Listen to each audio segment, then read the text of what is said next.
আল্লাহ রাব্বুল আলামিন বলছেন আর রহমান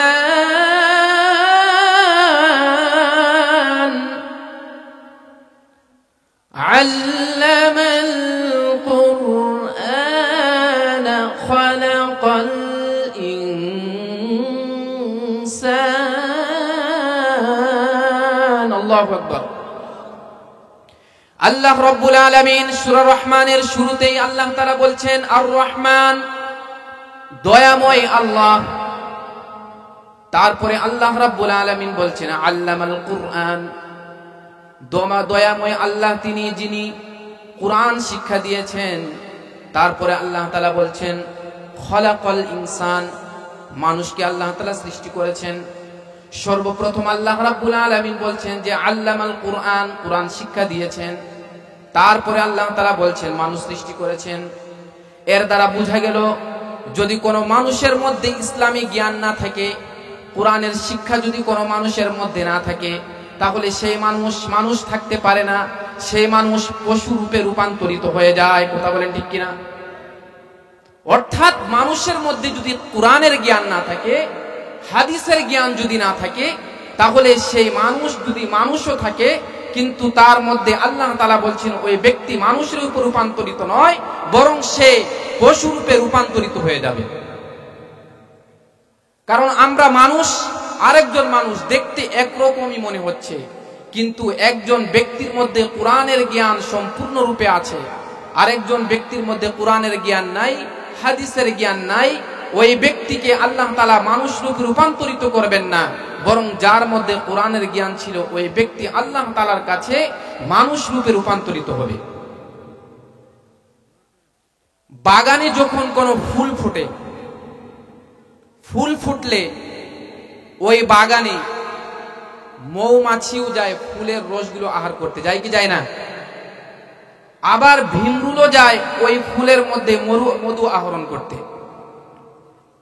দুইটাই দেখতে কিন্তু একরকম, কিন্তু আল্লাহ রাব্বুল আলামিন ওই মৌমাছির ফুলের রসের কারণে ওই মৌমাছির পেটের মধ্যে আল্লাহ তাআলা মধু দান করে দেন। সুবহানাল্লাহ বলেন। কিন্তু ওই ভিমরুলই ওই ফুলের রস আরোহণ করলো, কিন্তু আরোহণ করে ওই ভিমরুল যদি মানুষকে কামড় দেয়, তাহলে মানুষ কি বেঁচে থাকে না মরে যায়? কি বলে সবাই বলেন না, বেঁচে থাকে না মরে যায়? মরে যায়। অর্থাৎ দেখতে একরকম হলেও কিন্তু যার মধ্যে আল্লাহ তাআলা মানুষের জন্য শেফা দিয়েছেন, ওই জিনিসটা হচ্ছে আল্লাহ তাআলার উত্তম একটা নমুনা, এবং ওই জিনিসের মাধ্যমে মানুষরা শেফা পেয়ে যায়। সুবহানাল্লাহ বলেন।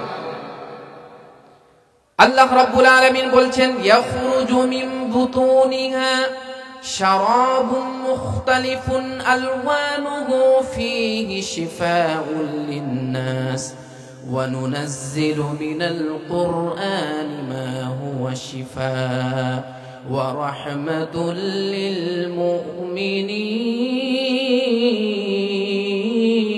মুমিনিন। আল্লাহু আকবার। আল্লাহ রাব্বুল আলামিন বলছেন ইয়াখরুজু মিন বুতুনিহা শারাবুন মুখতালিফুন আলওয়ানুহু ফীহি শিফাউন লিন-নাস।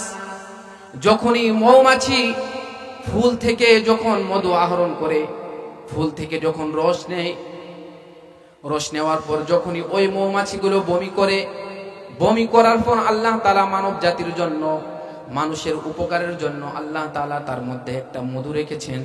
ওই মধুটা হচ্ছে ফীহি শিফাউন লিন-নাস।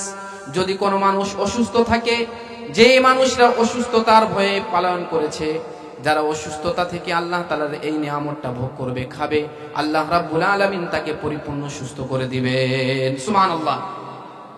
অর্থাৎ আল্লাহ রাব্বুল আলামিন মৌমাছির পেটের মধ্যে দিলেন ফুলের রস, সেটা হয়ে গেল মধু। সেটা কিসের জন্য ছিল? আমাদের উপকারের জন্য নাকি আল্লাহ তাআলার উপকারের জন্য? আমাদের উপকারের জন্য আল্লাহ তাআলা মধু বানালেন। কিন্তু আজকে সেই মানব জাতি আল্লাহ রাব্বুল আলামিনের বিভিন্ন নিয়ামতগুলো পাওয়ার পর, বিভিন্ন অসংখ্য অগণিত নাজ নিয়ামত পাওয়ার পরেও আজকে মানুষরা কোরআনের জ্ঞান থেকে, ইসলামের জ্ঞান থেকে আস্তে আস্তে করে দূরে সরে যাচ্ছে। কথা বলেন ঠিক কিনা? আজকে মানুষের সমাজের মধ্যে, মানুষের বাসার মধ্যে এই কোরআনের জ্ঞান না থাকার কারণে ইসলামী শিক্ষাগুলো না থাকার কারণে মানুষের বাড়ি থেকে বরকত, মানুষের বাড়ি থেকে শান্তিগুলো আস্তে আস্তে দূর হয়ে যাচ্ছে।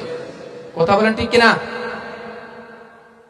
অথচ আল্লাহ রাব্বুল আলামিন বলছেন যে যহারাল ফাসাদু ফিল বাররি ওয়াল বাহর বিমা কাসাবাত আইদিন নাস, যে তোমরা এই ভূপৃষ্ঠে, তোমরা এই জমিনের মধ্যে যা ফিতনা ফাসাদ গুলো লক্ষ্য করছো, এগুলো মূলত তোমাদের হাতের উপার্জন। এই জন্য আল্লাহ রাব্বুল আলামিন মানব জাতিকে হেদায়েতের জন্য আল্লাহ রাব্বুল আলামিন একটা কিতাব অবতীর্ণ করলেন। সেই কিতাবের নাম কি? আল্লাহ রাব্বুল আলামিন কিতাব দিলেন, সেই কিতাবের নাম হচ্ছে কিতাবুল্লাহ, মানে কুরআন। দৃষ্টি নিয়ে যদি কোরআনের দিকে তাকায় আল্লাহ রাব্বুল আলামিন তারপরেও তাকে সওয়াব দিয়ে দেন। সুবহানাল্লাহ বলবেন না? যদি কোনো ব্যক্তি কোরআনগুলো অর্থগুলো যদি না বুঝে পড়ে, তারপরেও আল্লাহ তাআলা তাকে এই কোরআনের এক একটা হরফের বিনিময়ে 10টা করে আল্লাহ তাআলা তাকে সওয়াব দিয়ে দিবেন। সুবহানাল্লাহ। আর কোন এমন কিতাব আছে যেগুলো পড়লে, যেগুলো মাথার মধ্যে ঢুকালে সেগুলোর সওয়াব আল্লাহ তাআলা দিবেন না? এই কোরআনটা কত দামি, কত সম্মানিত। আজকে আমরা এই কোরআনের মর্যাদা, কোরআনের গুরুত্ব না বুঝার কারণে এই কিতাবুল্লাহকে, কোরআনকে আমরা বাজারের 200 টাকা 250 টাকার কিতাব বানিয়ে ফেলেছি। কথা বলেন ঠিক কিনা? অথচ এই কোরআনটা কত দামি, কত মর্যাদাপূর্ণ আল্লাহ রাব্বুল আলামিন জানিয়ে দিচ্ছেন, ইন্না আরাদনা আল-আমানাতা আলাস সামাওয়াতি ওয়াল আরদি ওয়াল জিবালি ফাআবাইনা আন ইয়াহমিলনাহা ওয়া আশফাকনা মিনহা ওয়া হামালাহাল ইনসান ইন্নাহু কানা যালুমান জাহুলা। পড়েন সুবহানাল্লাহ। আল্লাহ রাব্বুল আলামিন পবিত্র কালামুল্লাহকে সর্বপ্রথম আল্লাহ তাআলা আসমানে দিতে চাইলেন। আল্লাহ রাব্বুল আলামিন আসমানকে বললেন, ওগো আসমান, তুমি আমার এই কিতাবুল্লাহকে তোমার দেহে ধারণ করো। আচ্ছা বলুন তো, আসমানের দেহটা আমাদের দেহ থেকে বড় নাকি ছোট? সবাই বলেন না, আমাদের দেহ থেকে বড় নাকি ছোট? আমরা আসমানের এই বিশালতা, এই প্রশস্ততা কি কোনো হিসাব করতে পারবো? কিন্তু আল্লাহ রাব্বুল আলামিন কোরআনকে সর্বপ্রথম আসমানের কাছে দিতে চাইলেন। আসমান অস্বীকৃতি জানালো, আল্লাহ আপনি যদি আমাকে কোরআন আমার উপরে দেন তাহলে পূর্ণ আসমানটা চূর্ণ বিচূর্ণ হয়ে যাবে। অতঃপর আল্লাহ রাব্বুল আলামিন কোরআনকে জমিনে দিতে চাইলেন। জমিনকে আল্লাহ তাআলা বললেন, তোমাকে তো অনেক শক্তিশালী করে বানানো হয়েছে, তোমার এই জমিনের মধ্যে মানুষরা 100 তলা বিল্ডিং তুলে উঠে, তারপরও জমিনগুলো ধসে যায় না। কিন্তু আল্লাহ রাব্বুল আলামিন জমিনকে বললেন যে জমিন তুমি কোরআন বহন করো। জমিনও কি কোরআন বহন করেছিল? করে নাই। আল্লাহ রাব্বুল আলামিন বলছেন, ফাআবাইনা আন ইয়াহমিলনাহা ওয়া আশফাকনা মিনহা ওয়া হামালাহাল ইনসান। আল্লাহ রাব্বুল আলামিন বলছেন যে এই কোরআনকে আসমানও নিতেও স্বীকৃতি জানালো, জমিনে দিতে চাইলেন, জমিনও স্বীকৃতি জানালো।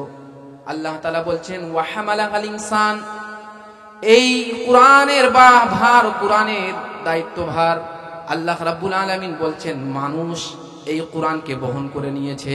সুবহানাল্লাহ বলবেন না? ওয়া হামালাহাল ইনসান।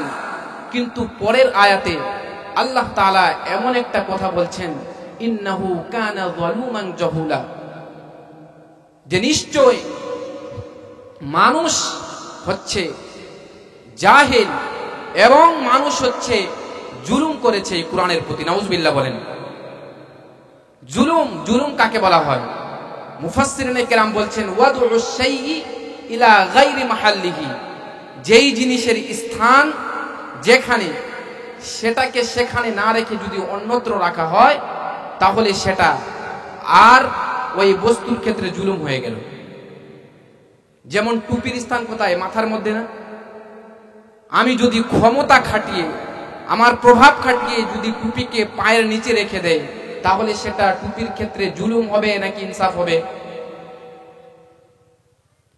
ঠিক তদ্রূপ ভাবে, এমনি ভাবে যেই সমস্ত মুফাসসিরিনে কেরাম যারা কোরআনের আলেম ছিলেন, যারা বিভিন্ন জায়গায় কোরআনের কথাগুলো বলেছেন, মানুষের কাছে ইসলামের সঠিক বাণীগুলো পৌঁছে দিয়েছেন, যারা মানুষের এই হক কথা বলার ক্ষেত্রে মুখকে রুদ্ধ করে যাদেরকে ভিতরে ঢুকিয়ে দিয়েছে, তারা আজকে কোরআনের প্রতি জুলুম করেছে।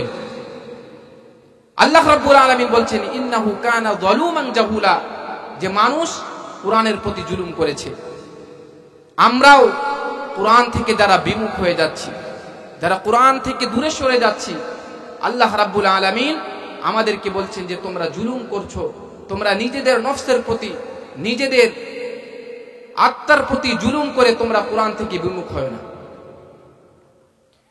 যদি আমরা কোরআন থেকে বিমুখ হয়ে যাই, আল্লাহ তাআলার যদি স্মরণ থেকে আমরা যদি বিমুখ হয়ে যাই, আল্লাহ তাআলা আমাদের জন্য কি শাস্তি রেখেছেন? আল্লাহ তাআলা বলছেন ওয়ামান আ'রাদা আন যিকরি ফাইন্না লাহু মাঈশাতান দানকা ওয়া নাহশুরুহু ইয়াওমাল কিয়ামাতি আ'মা। আল্লাহ রাব্বুল আলামিন এখানে দুইটা শাস্তির কথা বললেন। যে ব্যক্তি আমার কোরআন থেকে, আমার নামাজ থেকে, আমার হাবিবের সুন্নাহ থেকে, ইসলামের যতগুলো বিধিবিধান আছে এগুলো থেকে যারা দূরে সরে যাবে, মুখ ফিরিয়ে নিবে, আল্লাহ তাআলা তাদের জীবনে দুইটা শাস্তি দিবেন। কয়টা শাস্তি? সবাই বলেন না কয়টা শাস্তি? দুইটা শাস্তি দিবেন। এক নাম্বার শাস্তি হলো আল্লাহ তাআলা বলছেন মাঈশাতান দনকা, তার জীবনটা আল্লাহ তাআলা সংকীর্ণ করে দিবেন, তার জীবনের মধ্যে বরকত থাকবে না। আর দুই নাম্বার শাস্তি হচ্ছে ওয়া নাহশুরুহু ইয়াওমাল কিয়ামাতি আ'মা, যারা আল্লাহ তাআলার বিধান থেকে মুখ সরিয়ে নিয়েছিল, যারা আল্লাহ তাআলার বিধান থেকে দূরে সরে গিয়েছিল, আল্লাহ রাব্বুল আলামিন তাদেরকে কাল কিয়ামতের মাঠে অন্ধ অবস্থায় উপস্থিত করবে। নাউজুবিল্লাহ বলবেন না? বান্দা অন্ধ অবস্থায় উপস্থিত হয়ে আল্লাহকে বলবে, আল্লাহ দুনিয়াতে থাকা অবস্থায় আমার চক্ষু ছিল, আমার সব কিছু ছিল, আপনি আমাকে এভাবে অন্ধ অবস্থায় উপস্থিত করলেন, কারণ কি? আল্লাহ বলবেন যে কাল কিয়ামতের মাঠে তোমাকে উপস্থিত করার কারণ এই যে দুনিয়াতে তুমি আমার কোরআন থেকে ভুলে গিয়েছিলে, আমার সুন্নাহকে তুমি ভুলে গিয়েছিলে, আমার হাবিবকে তুমি ভুলে গিয়েছিলে, আমাকে ভুলে গিয়েছিলে। এই জন্য আল্লাহ তাআলা তোমাকে আমি আজকে এভাবে অন্ধ অবস্থায় উত্তরণ করেছি। রাসূলুল্লাহ সাল্লাল্লাহু আলাইহি ওয়াসাল্লাম এই কোরআনের জন্য, ইসলামের বাণীগুলো ছড়িয়ে দেওয়ার জন্য তিনি মদিনা থেকে, মক্কা থেকে তায়েফে গিয়েছেন ইসলামের শিক্ষার জন্য, মানুষের কাছে কাছে ইসলামের বাণীগুলো পৌঁছে দেওয়ার জন্য। নাকি আল্লাহর হাবিব নিজের স্বার্থের জন্য গিয়েছিলেন? কি বলেন, নিজের জন্য নাকি মানুষের উপকারের জন্য? মানুষের উপকারের জন্য। কিন্তু তায়েফের কাফেররাও আল্লাহর হাবিবের প্রতি জুলুম করলো।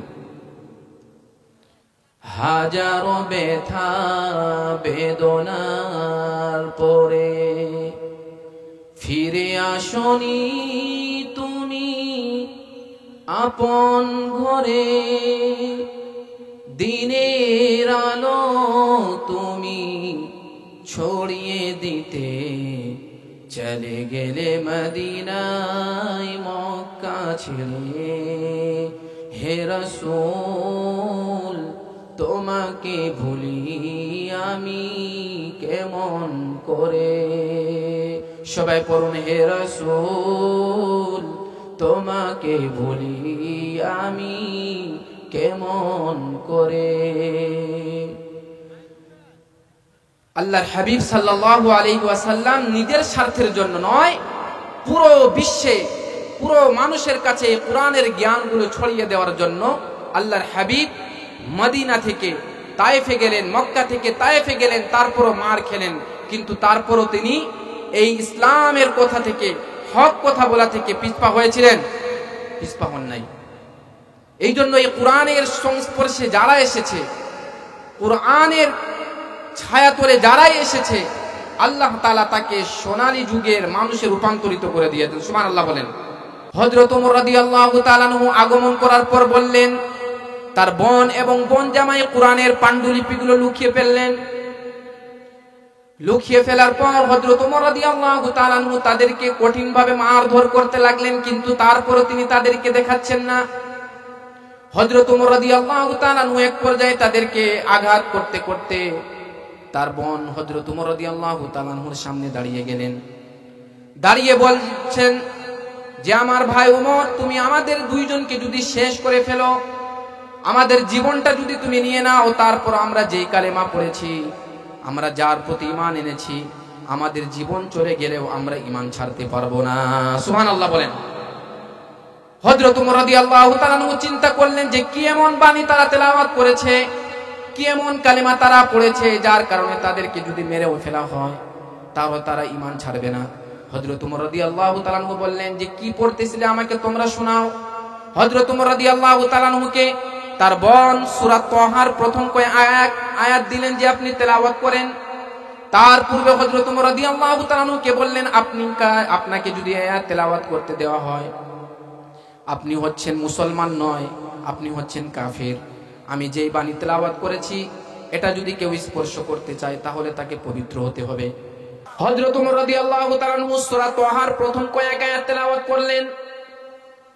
তেলাওয়াত করতে করতে হযরত ওমর রাদিয়াল্লাহু তাআলা যখন একটা আয়াতে কারিমার মধ্যে পৌঁছালেন, হযরত ওমর রাদিয়াল্লাহু তাআলা তেলাওয়াত করেছেন, ইন্নানি আনাল্লাহ।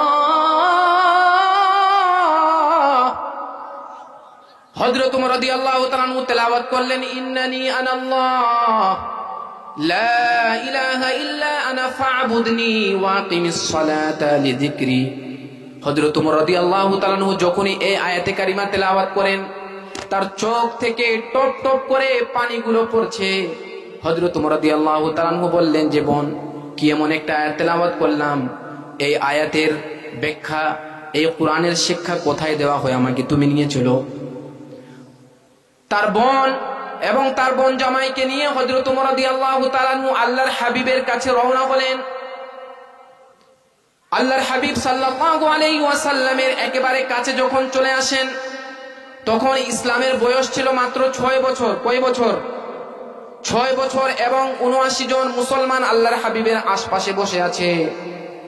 আল্লাহর হাবিব সাল্লাল্লাহু আলাইহি ওয়াসাল্লাম তাদেরকে নিয়ে বসে আছেন। হযরত ওমর রাদিয়াল্লাহু তাআলাকে দেখছেন যে হযরত ওমর রাদিয়াল্লাহু তাআলা ওই তরবারিটা নিয়ে আল্লাহর হাবিবের কাছে আগমন করছেন। এদিকে হযরত আবু বকর, হযরত আলী এবং হযরত হামজা রাদিয়াল্লাহু তাআলা আল্লাহর হাবিবকে বলছেন, ওগো আল্লাহর হাবিব, আপনি অনুমতি দেন, ওমর এখানে আসার পূর্বেই তাকে আমরা এখানে হত্যা করে দিব। আল্লাহর হাবিব তাদেরকে বললেন যে আমার সাহাবারা থামো থামো, আমি আল্লাহর হাবিব, আমি তোমাদেরকে বলছি, আমি আল্লাহ তাআলার কাছে আমার মন দিয়ে, আমার মনের কষ্ট নিয়ে আমি আল্লাহ তাআলার কাছে দোয়া করেছিলাম। আল্লাহর হাবিব দোয়া করেছিলেন, আল্লাহুম্মা আইজ্জিল ইসলাম বিআহাদিল উমরাইন। হে আল্লাহ, দুই ওমরের যে কোনো একটা ওমর দ্বারা আপনি ইসলামকে শক্তিশালী করুন, আপনি ইসলামকে মজবুত করুন। দুই ওমরের মধ্যে একটা হচ্ছে আবু জেহেল, আরেকটা হচ্ছে ওমর রাদিয়াল্লাহু তাআলা। কিন্তু আল্লাহ তাআলা হযরত ওমর রাদিয়াল্লাহু তাআলাকে কবুল করেছেন। সুবহানাল্লাহ বলবেন না?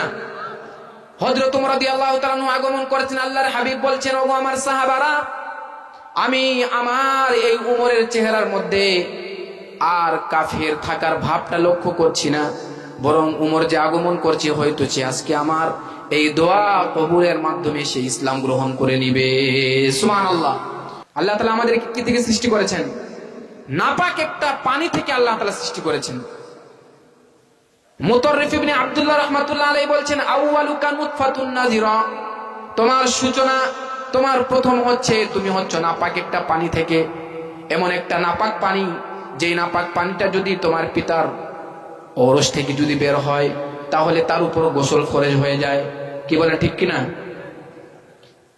2 নাম্বার হচ্ছে ওয়া আখিরুকা জিফাতুন কাজিরা, এবং তোমার হায়াত যখন শেষ হয়ে যাবে, যখন তুমি মৃত্যুবরণ করে, যখন তোমার আত্মীয় স্বজনরা তোমাকে কবরস্থ করে দিবে, তোমাকে কবরে রেখে দিবে, কিছুদিন পর তোমার দেহটা মরে একবারে ফেটে হাড্ডিগুলো রেখে সমস্ত গোশতগুলোর মধ্যে পোকা ধরে যাবে। ধরবে কি ধরবে না?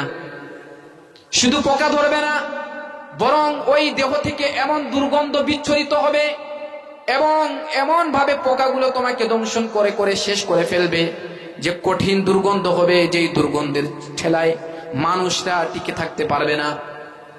মানুষ মরে গেলে যদি মানুষের দেহগুলো যদি ফেটে যায় তাহলে এমন দুর্গন্ধ বের হয়, আশপাশের মানুষগুলো কি থাকতে পারবে?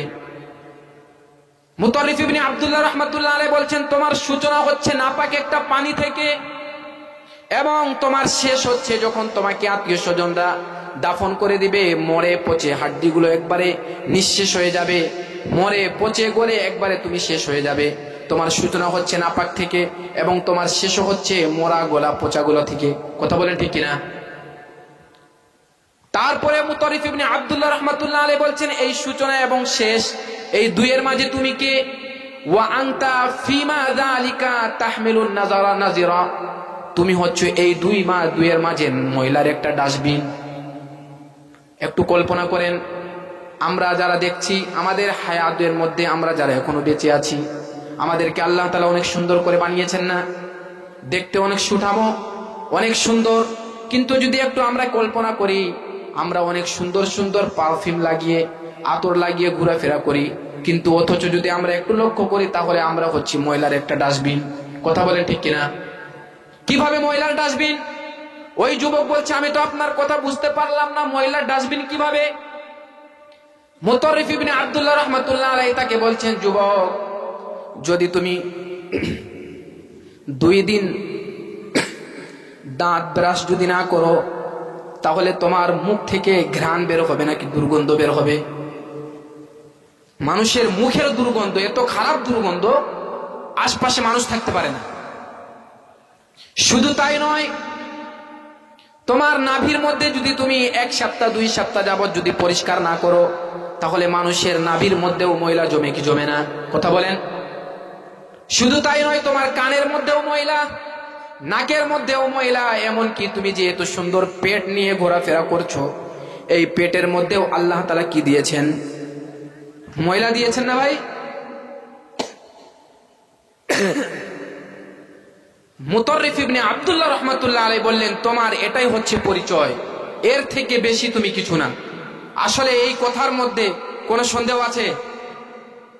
মানুষের শুরুটাও নাপাক পানি থেকে এবং মানুষের শেষটাও একবারে পচে গলে, আবার এই দুইয়ের মাঝে মানুষ ঘোরাফেরা করছে ময়লার ডাস্টবিন হয়ে।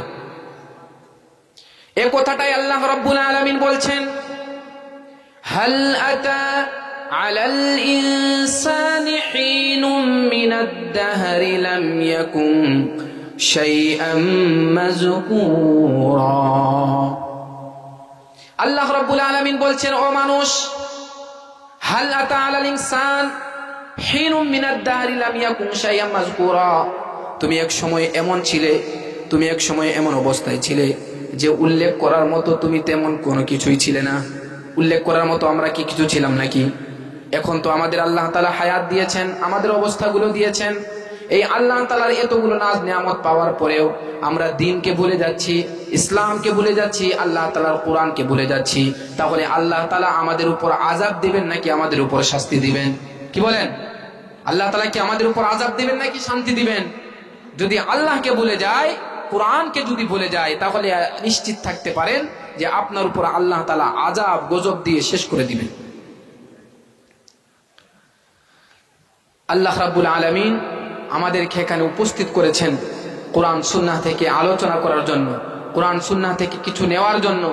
আমাদেরকে এখানে আল্লাহ রাব্বুল আলামিন আজকের এই মাহফিলে একত্রিত করেছেন কি জন্য? কোরআনের শিক্ষাগুলো নিয়ে আমাদের পরিবার পরিজনদের মধ্যে ঢুকিয়ে দেওয়ার জন্য। কি বলেন ঠিক কিনা?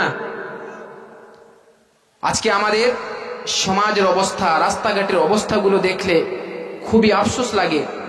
যেই বাচ্চাগুলোর এত অল্প বয়স, 7 বছর 8 বছর, সেই বাচ্চাগুলোর থাকার দরকার ছিল মাদ্রাসার কোরআনের শিক্ষার মধ্যে।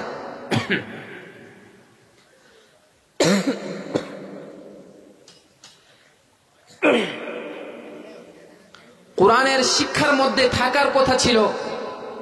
আমাদেরও অনেক ছেলে মেয়ে এমন আছে, আমরা অভাবে, আমরা আমাদের সমাজের মধ্যে অনেক বাচ্চাগুলো এমন আছে যারা বিভিন্ন কাজের মধ্যে লিপ্ত আছে, অথচ তাদের বয়স ছিল কোরআন শিক্ষা করার বয়স।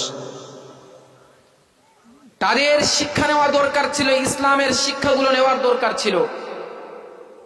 আমাদের সমাজের মধ্যে, আমাদের গার্জিয়ানদের মধ্যে এমন মানসিকতা, এমন কল্পনাগুলো ঢুকে গিয়েছে যে আজকে বাচ্চাগুলোকে যদি কোরআনের শিক্ষা দেওয়া হয়, ইসলামের যদি শিক্ষা দেওয়া হয়, তাহলে ওই বাচ্চাটা সমাজের মধ্যে কোনো উন্নতি করতে পারবে না।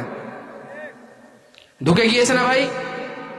অথচ আল্লাহর কসম করে বলি, যদি কোনো ব্যক্তির মধ্যে কোরআনের শিক্ষা যদি না থাকে, ইসলামের শিক্ষাগুলো যদি তার মধ্যে না থাকে, তাহলে সে মানুষ হবে না, সে পশু রূপে রূপান্তরিত হয়ে যাবে। কথা বলেন ঠিক কিনা? শুধুমাত্র জেনারেল শিক্ষা করলেই মানুষ কোনোদিন মানুষ হতে পারে না। তাই বলে জেনারেল শিক্ষা করা যাবে না, এটা আমি বলছি না। জেনারেল শিক্ষার পাশাপাশি এই শিক্ষা তো করতেই হবে, তার পাশাপাশি সর্বপ্রথম যেই শিক্ষা আপনার ছেলেকে, আপনার মেয়েকে ঢুকিয়ে দিতে হবে, সেটা হচ্ছে কোরআনের শিক্ষা। কিসের শিক্ষা? কোরআনের শিক্ষা। কোরআনের শিক্ষাগুলো যদি দেওয়া হয়, আপনার ছেলে যদি বড় হয়ে ডাক্তার হয়, যদি ইঞ্জিনিয়ার হয়, তারপর ওই ডাক্তার মানুষের পেট কেটে কিডনি আর কোনোদিন বের করবে না।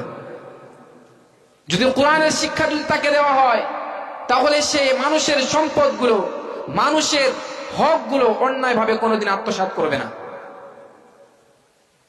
কোরআনের শিক্ষা যদি থাকে, একদিন ওই ছেলেটাই আপনার মাথা, আপনার মান মর্যাদাগুলো সমাজের সামনে উঁচু করে তুলবে। আমরা ইমাম আবু হানিফা রহমাতুল্লাহ আলাইহি নাম শুনেছি না? ইমাম আবু হানিফা রহমাতুল্লাহ আলাইহি এর শাগরিদ ইমাম আবু ইউসুফ রহমাতুল্লাহ আলাইহি, আল্লামা ইবনুল জাওজি রহমাতুল্লাহ আলাইহি উয়ুনুল হিকায়া নামক কিতাবের মধ্যে এই দুইজনের কথাটা উল্লেখ করছেন। ইমাম আবু ইউসুফ রহমাতুল্লাহ আলাইহি তিনি ছোট্টকালে, ছোট বয়স, তার মাত্র খেলাধুলা করার বয়স, কিন্তু তার বাড়ির মধ্যে অভাবও ছিল। ইমাম আবু ইউসুফ রহমাতুল্লাহ আলাইহি বলছেন, আমি যখন ছোট, আমার পিতা ইব্রাহিম ইবনে হাবিব তার ইন্তেকাল হয়ে যায়। ইন্তেকাল হয়ে যাওয়ার পর আমাদের পরিবারের মধ্যে অভাব, অনটন, আমরা কিভাবে খাবার খাবো, কিভাবে উপার্জন করব, আমাদের বাড়ির মধ্যে তেমন কোনো ব্যবস্থা ছিল না। ভালো করে শুনবেন, ইমাম আবু ইউসুফ রহমাতুল্লাহ আলাইহি বলছেন যে আমার মা আমাকে অর্থ উপার্জন করার জন্য, কিছু টাকা উপার্জন করে আমি যাতে বাড়িতে নিয়ে আসি, এই জন্য আমার মা আমাকে একজন ধোপার কাজে নিয়োজিত করে দিলেন। কোথায় নিয়োজিত করলেন? ধোপা বুঝেন? হ্যাঁ, কাপড় কাচা। ইমাম আবু ইউসুফ রহমাতুল্লাহ আলাইহি বলছেন, আমার পিতা, আমি যখন ছোট্ট ছিলাম তখনই তার ইন্তেকাল হয়ে যায়। আমাদের পরিবারের মধ্যে অভাব ছিল, আমাদের পরিবারের মধ্যে তেমন কোনো উপার্জনের ব্যবস্থা ছিল না। এই জন্য তার মা, ইমাম আবু ইউসুফ বলছেন, আমার মা আমাকে একজন ধোপার কাছে বিভিন্ন কাজের জন্য আমাকে নিয়ে যেতেন, যাতে আমি সেখানে কাজ করে কিছু টাকা নিয়ে এসে আমার বাড়ির পরিবার পরিজনের হকগুলো আদায় করি। কিন্তু ইমাম আবু ইউসুফ রহমাতুল্লাহ আলাইহির মাথার মধ্যে আল্লাহ রাব্বুল আলামিন ইসলামের শিক্ষাগুলো দিয়েছিলেন। তার মাথার মধ্যে এটা ছিল, যদি আমি কোরআনের শিক্ষায় শিক্ষিত হয়ে যাই, যদি আমার জীবনের মধ্যে কোরআনের শিক্ষা যদি অর্জন করতে পারি, তাহলে আমার টাকা পয়সার কোনো অভাব হবে না। আমাকে আল্লাহ রাব্বুল আলামিন সমস্ত মানুষদের সামনে উচ্চ উন্নতি করে দিবেন। ইমাম আবু ইউসুফ রহমাতুল্লাহ আলাইহি বলছেন, আমার মা আমাকে একদিন ধোপার কাছে নিয়ে গেলেন, কাজে রেখে আসলেন। কিন্তু ইমাম আবু ইউসুফ রহমাতুল্লাহ আলাইহি তিনি এই বিষয়টা লক্ষ্য না করে ওই ধোপার কাছ থেকে পালিয়ে গিয়ে ইমাম আবু ইউসুফ রহমাতুল্লাহ আলাইহি বলছেন, আমি ইমাম আবু হানিফা রহমাতুল্লাহ আলাইহির কাছে চলে যাই। কার কাছে চলে যান? ইমাম আবু হানিফার কাছে চলে গিয়ে তিনি কোরআনের জ্ঞান, ফিকহের জ্ঞান, ইসলামের জ্ঞানগুলো তিনি শিক্ষা নিচ্ছিলেন। এদিক থেকে ইমাম আবু ইউসুফ বলছেন, আমার মা আমার পিছনে পিছনে এসে, ইমাম আবু ইউসুফ বলছেন, আমার মা আমার পিছনে পিছনে এসে একবার ইমাম আবু হানিফার কাছে চলে আসেন। ইমাম আবু হানিফার কাছে চলে আসার পর ইমাম আবু ইউসুফ বলছেন যে তার মা ইমাম আবু হানিফাকে বলছেন যে, আপনি আমার ছেলেকে নষ্ট করার একমাত্র কারণ হচ্ছেন আপনি। নাউজুবিল্লাহ বলেন। ইমাম আবু ইউসুফ রহমাতুল্লাহ আলাইহি বলছেন, আমার মা আমাকে আবার ইমাম আবু হানিফার কাছ থেকে নিয়ে আবার ধোপার কাছে নিয়ে যায়। তবে ইমাম আবু হানিফা রহমাতুল্লাহ আলাইহি তার মাকে বলছেন, হে চঞ্চলমতি নারী, তুমি শুনে রাখো, তোমার ছেলেকে যে আমার কাছ থেকে নিয়ে যাচ্ছ, তোমার ছেলেকে যদি এই কোরআনের জ্ঞান যদি দাও, এক সময় তোমার ছেলে পেস্তা বাদামের রস দিয়ে তৈরি এক ধরনের খাবার ছিল রোজ ফালুজ, এই খাবারটা তোমার সন্তান গ্রহণ করবে। ইমাম আবু ইউসুফ রহমতুল্লাহ আলাইকে তার মা নিয়ে যাওয়ার পর আবার ইমাম আবু ইউসুফ রহমতুল্লাহ আলাই ইমাম আবু হানিফার কাছে চলে আসেন।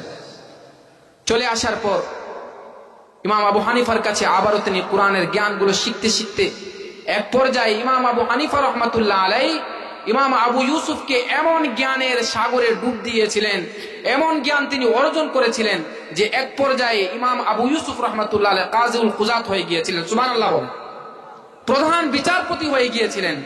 আল্লাহ রাব্বুল আলামিন তাকে এই কোরআনের শিক্ষার কারণে, কোরআনের জ্ঞানের কারণে আল্লাহ তাআলা ইমাম আবু ইউসুফ রহমতুল্লাহ আলাইকে এই জ্ঞানে অধিষ্ঠ করেছিলেন এবং তিনি প্রধান বিচারপতি হিসেবে নিযুক্ত হয়েছিলেন।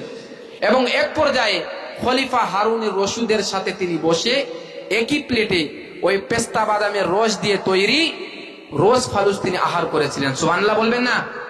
ইমাম আবু ইউসুফ রহমতুল্লাহ আলাইকে আল্লাহ রাব্বুল আলামিন এই কোরআনের জ্ঞান শিক্ষা নেওয়ার কারণে, কোরআনের চর্চা করার কারণে আল্লাহ তাআলা তাকে এত বড় মর্যাদায় অধিষ্ঠিত করেছিলেন। আমরা কি পারবো না আমাদের সন্তানগুলোকে, আমাদের ছেলে মেয়েগুলোকে কোরআনের শিক্ষা দিতে পারবো না? আল্লাহ রাব্বুল আলামিন বলছেন, আর রহমান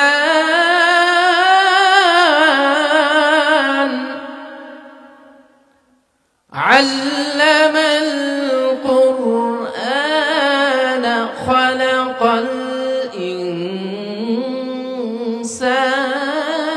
ইনসান। আল্লাহু আকবার।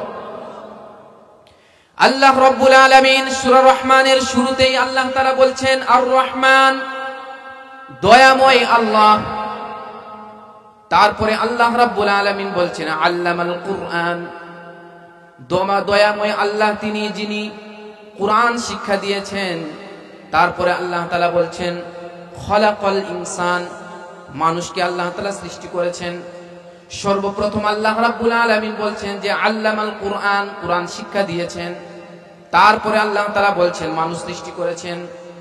এর দ্বারা বোঝা গেল যদি কোনো মানুষের মধ্যে ইসলামী জ্ঞান না থাকে, কোরআনের শিক্ষা যদি কোনো মানুষের মধ্যে না থাকে, তাহলে সেই মানুষ থাকতে পারে না, সেই মানুষ পশু রূপে রূপান্তরিত হয়ে যায়। কথা বলেন ঠিক কিনা? অর্থাৎ মানুষের মধ্যে যদি কোরআনের জ্ঞান না থাকে, হাদিসের জ্ঞান যদি না থাকে, তাহলে সেই মানুষ যদি মানুষও থাকে কিন্তু তার মধ্যে আল্লাহ তাআলা বলছেন ওই ব্যক্তি মানুষের উপর রূপান্তরিত নয়, বরং সে পশু রূপে রূপান্তরিত হয়ে যাবে। কারণ আমরা মানুষ, আরেকজন মানুষ দেখতে একরকমই মনে হচ্ছে, কিন্তু একজন ব্যক্তির মধ্যে কোরআনের জ্ঞান সম্পূর্ণ রূপে আছে, আরেকজন ব্যক্তির মধ্যে কোরআনের জ্ঞান নাই, হাদিসের জ্ঞান নাই। ওই ব্যক্তিকে আল্লাহ তাআলা মানুষ রূপে রূপান্তরিত করবেন না, বরং যার মধ্যে কোরআনের জ্ঞান ছিল ওই ব্যক্তি আল্লাহ তাআলার কাছে মানুষ রূপে রূপান্তরিত হবে। বাগানে যখন কোনো ফুল ফোটে, ফুল ফুটলে ওই বাগানে মৌমাছিও যায় ফুলের রসগুলো আহার করতে, যায় কি যায় না? আবার ভিমরুলও যায় ওই ফুলের মধ্যে মধু আহরণ করতে। দুইটাই দেখতে কিন্তু একরকম, কিন্তু আল্লাহ রাব্বুল আলামিন ওই মৌমাছির ফুলের রসের কারণে ওই মৌমাছির পেটের মধ্যে আল্লাহ তাআলা মধু দান করে দেন। সুবহানাল্লাহ বলেন। কিন্তু ওই ভিমরুলই ওই ফুলের রস আরোহণ করলো, কিন্তু আরোহণ করে ওই ভিমরুল যদি মানুষকে কামড় দেয়, তাহলে মানুষ কি বেঁচে থাকে না মরে যায়? কি বলে সবাই বলেন না, বেঁচে থাকে না মরে যায়? মরে যায়। অর্থাৎ দেখতে একরকম হলেও কিন্তু যার মধ্যে আল্লাহ তাআলা মানুষের জন্য শেফা দিয়েছেন, ওই জিনিসটা হচ্ছে আল্লাহ তাআলার উত্তম একটা নমুনা, এবং ওই জিনিসের মাধ্যমে মানুষরা শেফা পেয়ে যায়। সুবহানাল্লাহ বলেন। আল্লাহ রাব্বুল আলামিন বলছেন ইয়াখরুজু মিন বুতুনিহা শারাবুন মুখতালিফুন আলওয়ানুহু ফীহি শিফাউল লিন-নাস ওয়া নুনাজ্জিলু মিনাল কুরআনি মা হুয়া শিফা ورحمة للمؤمنين الله أكبر আল্লাহ রাব্বুল আলামিন বলছেন ইয়াখরুজু মিন বুতুনিহা শারাবুন মুখতালিফুন আলওয়ানুহু ফীহি শিফাউল লিন-নাস।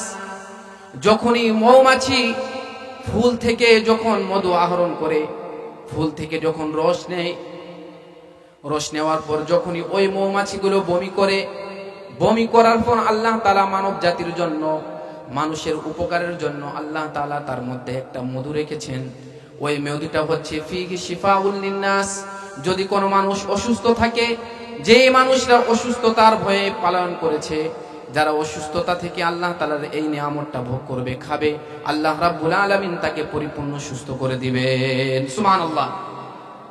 অর্থাৎ আল্লাহ রাব্বুল আলামিন মৌমাছির পেটের মধ্যে দিলেন ফুলের রস, সেটা হয়ে গেল মধু। সেটা কিসের জন্য ছিল? আমাদের উপকারের জন্য নাকি আল্লাহ তাআলার উপকারের জন্য? আমাদের উপকারের জন্য আল্লাহ তাআলা মধু বানালেন। কিন্তু আজকে সেই মানব জাতি আল্লাহ রাব্বুল আলামিনের বিভিন্ন নিয়ামতগুলো পাওয়ার পর, বিভিন্ন অসংখ্য অগণিত নাজ নিয়ামত পাওয়ার পরেও আজকে মানুষরা কোরআনের জ্ঞান থেকে, ইসলামের জ্ঞান থেকে আস্তে আস্তে করে দূরে সরে যাচ্ছে। কথা বলেন ঠিক কিনা? আজকে মানুষের সমাজের মধ্যে, মানুষের বাসার মধ্যে এই কোরআনের জ্ঞান না থাকার কারণে, ইসলামী শিক্ষাগুলো না থাকার কারণে মানুষের বাড়ি থেকে বরকত, মানুষের বাড়ি থেকে শান্তিগুলো আস্তে আস্তে দূর হয়ে যাচ্ছে। কথা বলেন ঠিক কিনা? অথচ আল্লাহ রাব্বুল আলামিন বলছেন যে যহারাল ফাসাদু ফিল বাররি ওয়াল বাহর বিমা কাসাবাত আইদিন নাস, যে তোমরা এই ভূপৃষ্ঠে, তোমরা এই জমিনের মধ্যে যা ফিতনা ফাসাদগুলো লক্ষ্য করছো, এগুলো মূলত তোমাদের হাতের উপার্জন। এই জন্য আল্লাহ রাব্বুল আলামিন মানব জাতিকে হেদায়েতের জন্য আল্লাহ রাব্বুল আলামিন একটা কিতাব অবতীর্ণ করলেন। সেই কিতাবের নাম কি? আল্লাহ রাব্বুল আলামিন কিতাব দিলেন, সেই কিতাবের নাম হচ্ছে কিতাবুল্লাহ, মানে কুরআন। দৃষ্টি নিয়ে যদি কোরআনের দিকে তাকায় আল্লাহ রাব্বুল আলামিন তারপরেও তাকে সওয়াব দিয়ে দেন। সুবহানাল্লাহ বলবেন না? যদি কোনো ব্যক্তি কোরআনগুলো, অর্থগুলো যদি না বুঝে বুঝেও পড়ে, তারপরে আল্লাহ তাআলা তাকে এই কোরআনের এক একটা হরফের বিনিময়ে 10টা করে আল্লাহ তাআলা তাকে সওয়াব দিয়ে দিবেন। সুবহানাল্লাহ। আর কোন এমন কিতাব আছে যেগুলো পড়লে, যেগুলো মাথার মধ্যে ঢুকালে সেগুলোর সওয়াব আল্লাহ তাআলা দিবেন না? এই কোরআনটা কত দামি, কত সম্মানিত। আজকে আমরা এই কোরআনের মর্যাদা, কোরআনের গুরুত্ব না বুঝার কারণে এই কিতাবুল্লাহকে, কোরআনকে আমরা বাজারের 200 টাকা 250 টাকার কিতাব বানিয়ে ফেলেছি। কথা বলেন ঠিক কিনা? অথচ এই কোরআনটা কত দামি, কত মর্যাদাপূর্ণ আল্লাহ রাব্বুল আলামিন জানিয়ে দিচ্ছেন, ইন্না আরাদনা আল-আমানাতা আলাস সামাওয়াতি ওয়াল আরদি ওয়াল জিবালি ফাআবাইনা আন ইয়াহমিলনাহা وأشفقن منها وحملها الإنسان إنه كان ظلوما جهولا। পড়েন সুবহানাল্লাহ। আল্লাহ রাব্বুল আলামিন পবিত্র কালামুল্লাহকে সর্বপ্রথম আল্লাহ তাআলা আসমানে দিতে চাইলেন। আল্লাহ রাব্বুল আলামিন আসমানকে বললেন, ওগো আসমান, তুমি আমার এই কিতাবুল্লাহকে তোমার দেহে ধারণ করো। আচ্ছা বলুন তো, আসমানের দেহটা আমাদের দেহ থেকে বড় নাকি ছোট? সবাই বলেন না, আমাদের দেহ থেকে বড় নাকি ছোট? আমরা আসমানের এই বিশালতা, এই প্রশস্ততা কি কোনো হিসাব করতে পারবো? কিন্তু আল্লাহ রাব্বুল আলামিন কোরআনকে সর্বপ্রথম আসমানের কাছে দিতে চাইলেন। আসমান অস্বীকৃতি জানালো, আল্লাহ আপনি যদি আমাকে কোরআন আমার উপরে দেন তাহলে পূর্ণ আসমানটা চূর্ণ বিচূর্ণ হয়ে যাবে। অতঃপর আল্লাহ রাব্বুল আলামিন কোরআনকে জমিনে দিতে চাইলেন। জমিনকে আল্লাহ তাআলা বললেন, তোমাকে তো অনেক শক্তিশালী করে বানানো হয়েছে, তোমার এই জমিনের মধ্যে মানুষরা 100 তলা বিল্ডিং তুলে উঠে, তারপরও জমিনগুলো ধসে যায় না। কিন্তু আল্লাহ রাব্বুল আলামিন জমিনকে বললেন যে জমিন তুমি কোরআন বহন করো। জমিনও কি কোরআন বহন করেছিল? করে নাই। আল্লাহ রাব্বুল আলামিন বলছেন, ফাআবাইনা আন ইয়াহমিলনাহা ওয়া আশফাকনা মিনহা ওয়া হামালাহাল ইনসান আল্লাহ রাব্বুল আলামিন বলছেন যে এই কোরআনকে আসমানও নিতেও স্বীকৃতি জানালো, জমিনে দিতে চাইলেন জমিনও স্বীকৃতি জানালো। আল্লাহ তাআলা বলছেন ওয়া হামালাল ইনসান, এই কোরআনের ভার, কোরআনের দায়িত্বভার আল্লাহ রাব্বুল আলামিন বলছেন মানুষ এই কোরআনকে বহন করে নিয়েছে। সুবহানাল্লাহ বলবেন না? ওয়া হামালাল ইনসান। কিন্তু পরের আয়াতে আল্লাহ তাআলা এমন একটা কথা বলছেন, ইন্নাহু কানা যালুমান জাহুলা, যে নিশ্চয় মানুষ হচ্ছে জাহেল এবং মানুষ হচ্ছে জুলুম করেছে এই কোরআনের প্রতি। নাউজুবিল্লাহ বলেন। জুলুম কাকে বলা হয়? মুফাসসিরিনে কেরাম বলছেন ওয়াদউ শাইই ইলা গায়রি মাহাল্লিহি, যেই জিনিসের স্থান যেখানে, সেটাকে সেখানে না রেখে যদি অন্যত্র রাখা হয় তাহলে সেটা আর ওই বস্তুর ক্ষেত্রে জুলুম হয়ে গেল। যেমন টুপির স্থান কোথায়? মাথার মধ্যে না? আমি যদি ক্ষমতা খাটিয়ে, আমার প্রভাব খাটিয়ে যদি টুপিকে পায়ের নিচে রেখে দেয় তাহলে সেটা টুপির ক্ষেত্রে জুলুম হবে নাকি ইনসাফ হবে? ঠিক তদ্রূপ ভাবে, এমনি ভাবে যেই সমস্ত মুফাসসিরিনে কেরাম যারা কোরআনের আলেম ছিলেন, যারা বিভিন্ন জায়গায় কোরআনের কথাগুলো বলেছেন, মানুষের কাছে ইসলামের সঠিক বাণীগুলো পৌঁছে দিয়েছেন, যারা মানুষের এই হক কথা বলার ক্ষেত্রে মুখকে রুদ্ধ করে যাদেরকে ভিতরে ঢুকিয়ে দিয়েছে, তারা আজকে কোরআনের প্রতি জুলুম করেছে। আল্লাহ রাব্বুল আলামিন বলছেন ইন্নাহু কানা যালুমান জাহুলা, যে মানুষ কোরআনের প্রতি জুলুম করেছে। আমরাও কোরআন থেকে যারা বিমুখ হয়ে যাচ্ছি, যারা কোরআন থেকে দূরে সরে যাচ্ছি, আল্লাহ রাব্বুল আলামিন আমাদেরকে বলছেন যে তোমরা জুলুম করছো, তোমরা নিজেদের নফসের প্রতি, নিজেদের আত্মার প্রতি জুলুম করে তোমরা কোরআন থেকে বিমুখ হয় না। যদি আমরা কোরআন থেকে বিমুখ হয়ে যাই, আল্লাহ তাআলার যদি শরণ থেকে আমরা যদি বিমুখ হয়ে যাই, আল্লাহ তাআলা আমাদের জন্য কি শাস্তি রেখেছেন?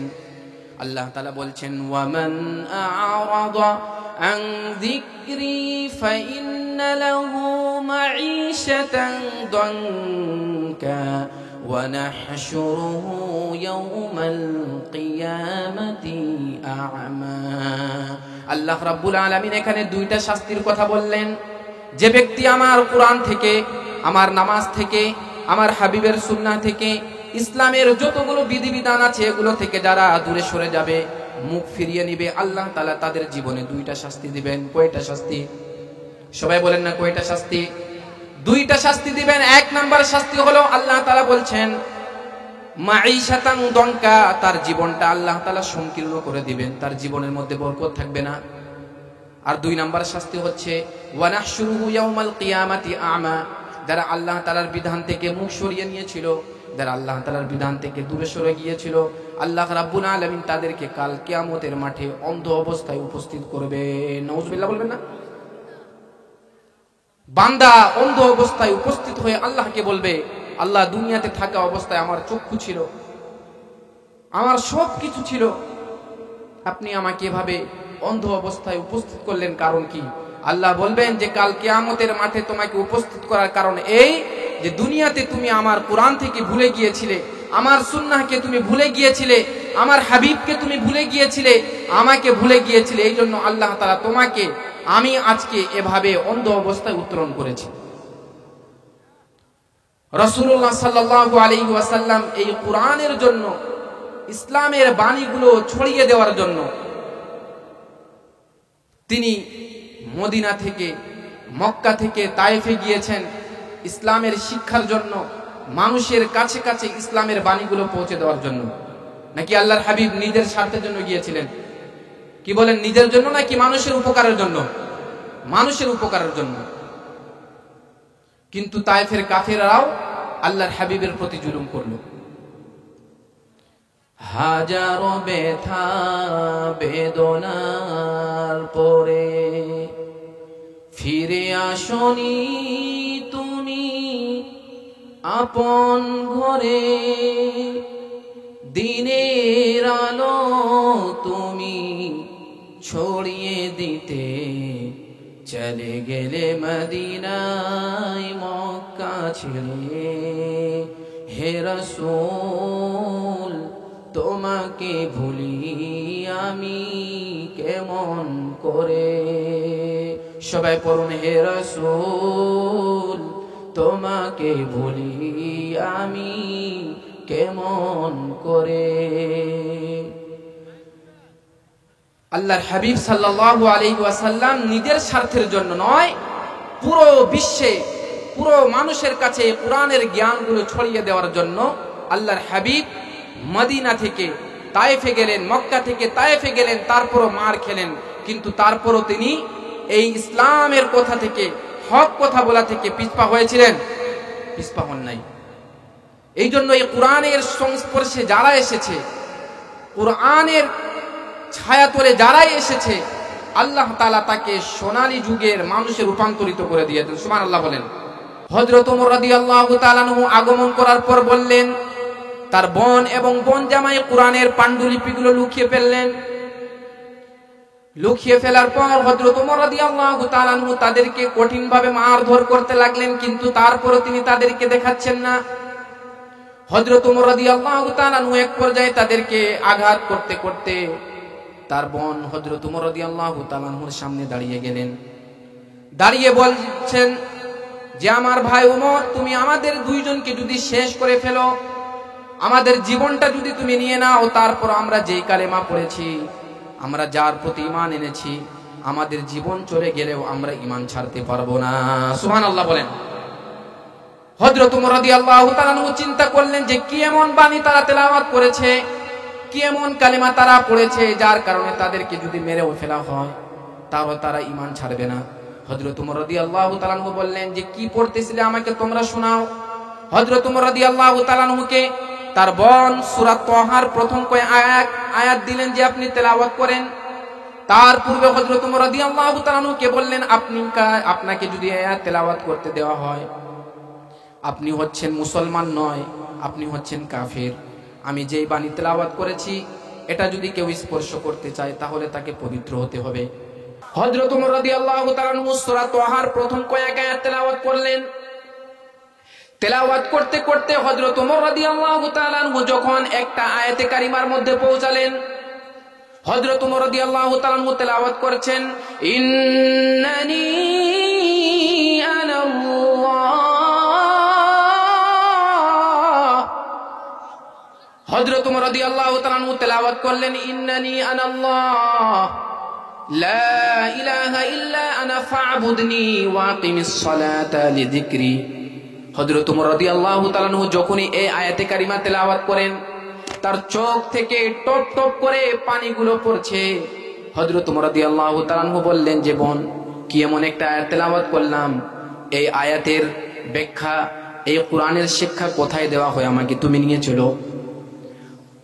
তার বোন এবং তার বোন জামাইকে নিয়ে হযরত ওমর রাদিয়াল্লাহু তাআলা আনহু আল্লাহর হাবিবের কাছে রওনা হলেন। আল্লাহর হাবিব সাল্লাল্লাহু আলাইহি ওয়াসাল্লামের একেবারে কাছে যখন চলে আসেন, তখন ইসলামের বয়স ছিল মাত্র 6 বছর। কয় বছর? 6 বছর। এবং 79 জন মুসলমান আল্লাহর হাবিবের আশপাশে বসে আছে। আল্লাহর হাবিব সাল্লাল্লাহু আলাইহি ওয়াসাল্লাম তাদেরকে নিয়ে বসে আছেন। হযরত ওমর রাদিয়াল্লাহু তাআলা আনহুকে দেখছেন যে হযরত ওমর রাদিয়াল্লাহু তাআলা আনহু ওই তরবারিটা নিয়ে আল্লাহর হাবিবের কাছে আগমন করছেন। এদিকে হযরত আবু বকর, হযরত আলী এবং হযরত হামজা রাদিয়াল্লাহু তাআলা আনহু আল্লাহর হাবিবকে বলছেন, ওগো আল্লাহর হাবিব, আপনি অনুমতি দেন, ওমর এখানে আসার পূর্বেই তাকে আমরা এখানে হত্যা করে দিব। আল্লাহর হাবিব তাদেরকে বললেন যে, আমার সাহাবারা থামো থামো, আমি আল্লাহর হাবিব, আমি তোমাদেরকে বলছি, আমি আল্লাহ তাআলার কাছে আমার মন দিয়ে, আমার মনের কষ্ট নিয়ে আমি আল্লাহ তাআলার কাছে দোয়া করেছিলাম। আল্লাহর হাবিব দোয়া করেছিলেন, আল্লাহুম্মা আইজ্জিল ইসলাম বিআহাদিল উমরাইন, হে আল্লাহ, দুই ওমরের যে কোনো একটা ওমর দ্বারা আপনি ইসলামকে শক্তিশালী করুন, আপনি ইসলামকে মজবুত করুন। দুই ওমরের মধ্যে একটা হচ্ছে আবু জেহেল, আরেকটা হচ্ছে ওমর রাদিয়াল্লাহু তাআলা আনহু। কিন্তু আল্লাহ তাআলা হযরত ওমর রাদিয়াল্লাহু তাআলা আনহুকে কবুল করেছেন। সুবহানাল্লাহ বলবেন না? হযরত ওমর রাদিয়াল্লাহু তাআলা আনহু আগমন করেছেন। আল্লাহর হাবিব বলছেন, ওগো আমার সাহাবারা, আমি আমার এই উমরের চেহারার মধ্যে আর কাফের থাকার ভাবটা লক্ষ্য করছি না, বরং উমর যে আগমন করছে হয়তো সে আজকে আমার এই দোয়া কবুলের মাধ্যমে সে ইসলাম গ্রহণ করে নিবে। সুবহানাল্লাহ। আল্লাহ তাআলা আমাদেরকে কি থেকে সৃষ্টি করেছেন? নাপাক একটা পানি থেকে আল্লাহ তাআলা সৃষ্টি করেছেন। মুতাররিফ ইবনে আব্দুল্লাহ রাহমাতুল্লাহ আলাইহি বলছেন, আউয়ালুকা নুতফাতুন নাজিরা, তোমার সূচনা, তোমার প্রথম হচ্ছে তুমি হচ্ছ নাপাক একটা পানি থেকে। এমন একটা নাপাক পানি, যেই নাপাক পানিটা যদি তোমার পিতার ঔরস থেকে যদি বের হয় তাহলে তার উপর গোসল ফরজ হয়ে যায়। কি বলে, ঠিক কিনা?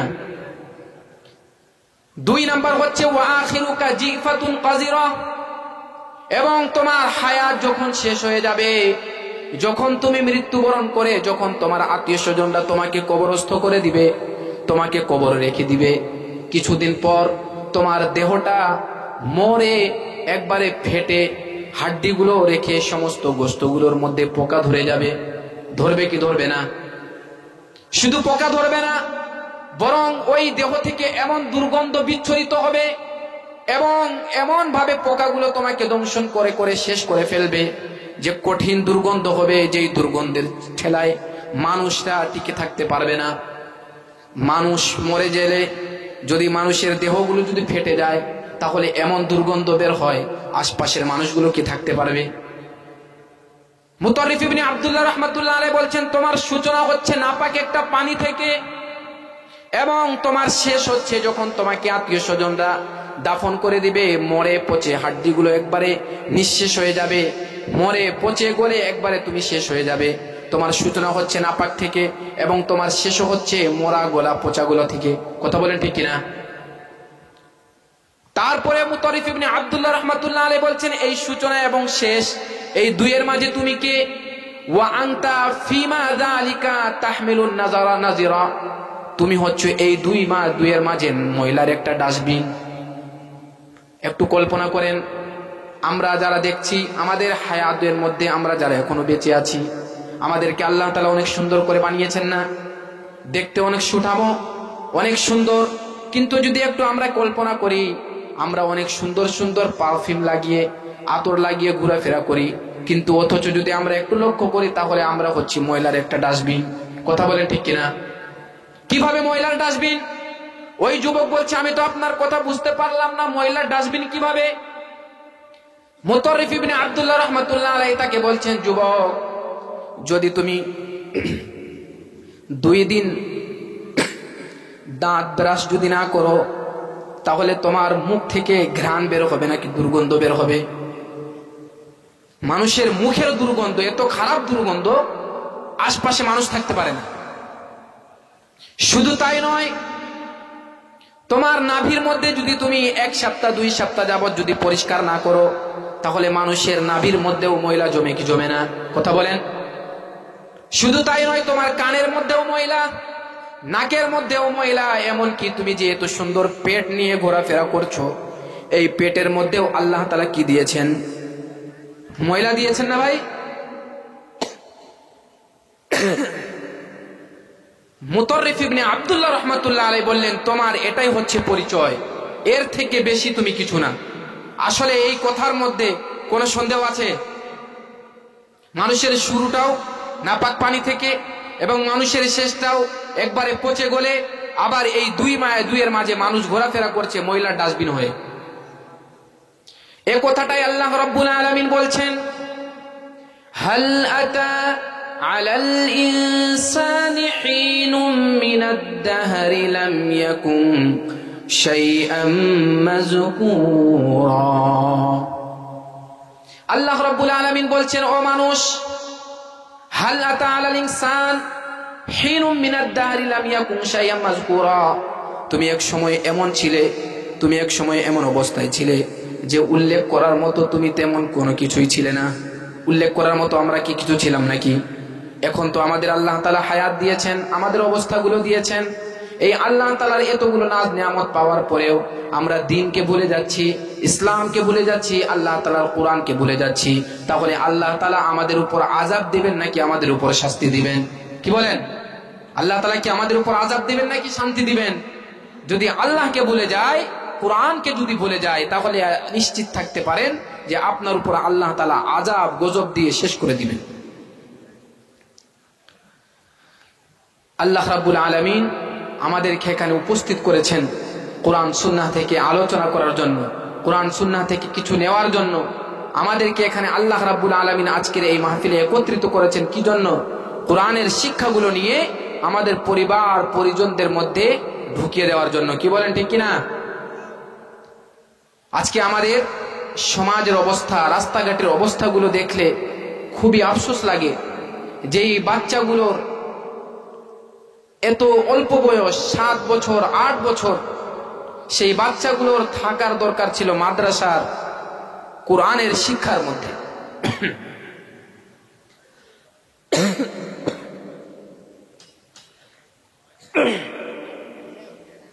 কোরআনের শিক্ষার মধ্যে থাকার কথা ছিল।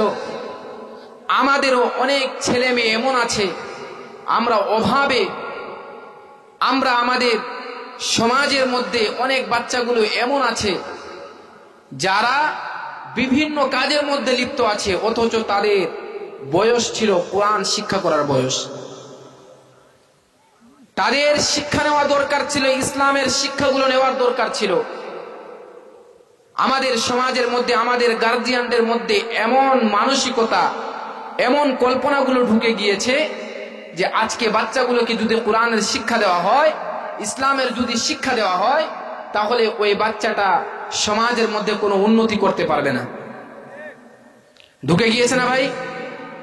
অথচ আল্লাহর কসম করে বলি, যদি কোনো ব্যক্তির মধ্যে কোরআনের শিক্ষা যদি না থাকে, ইসলামের শিক্ষাগুলো যদি তার মধ্যে না থাকে, তাহলে সে মানুষ হবে না, সে পশু রূপে রূপান্তরিত হয়ে যাবে। কথা বলেন ঠিক কিনা?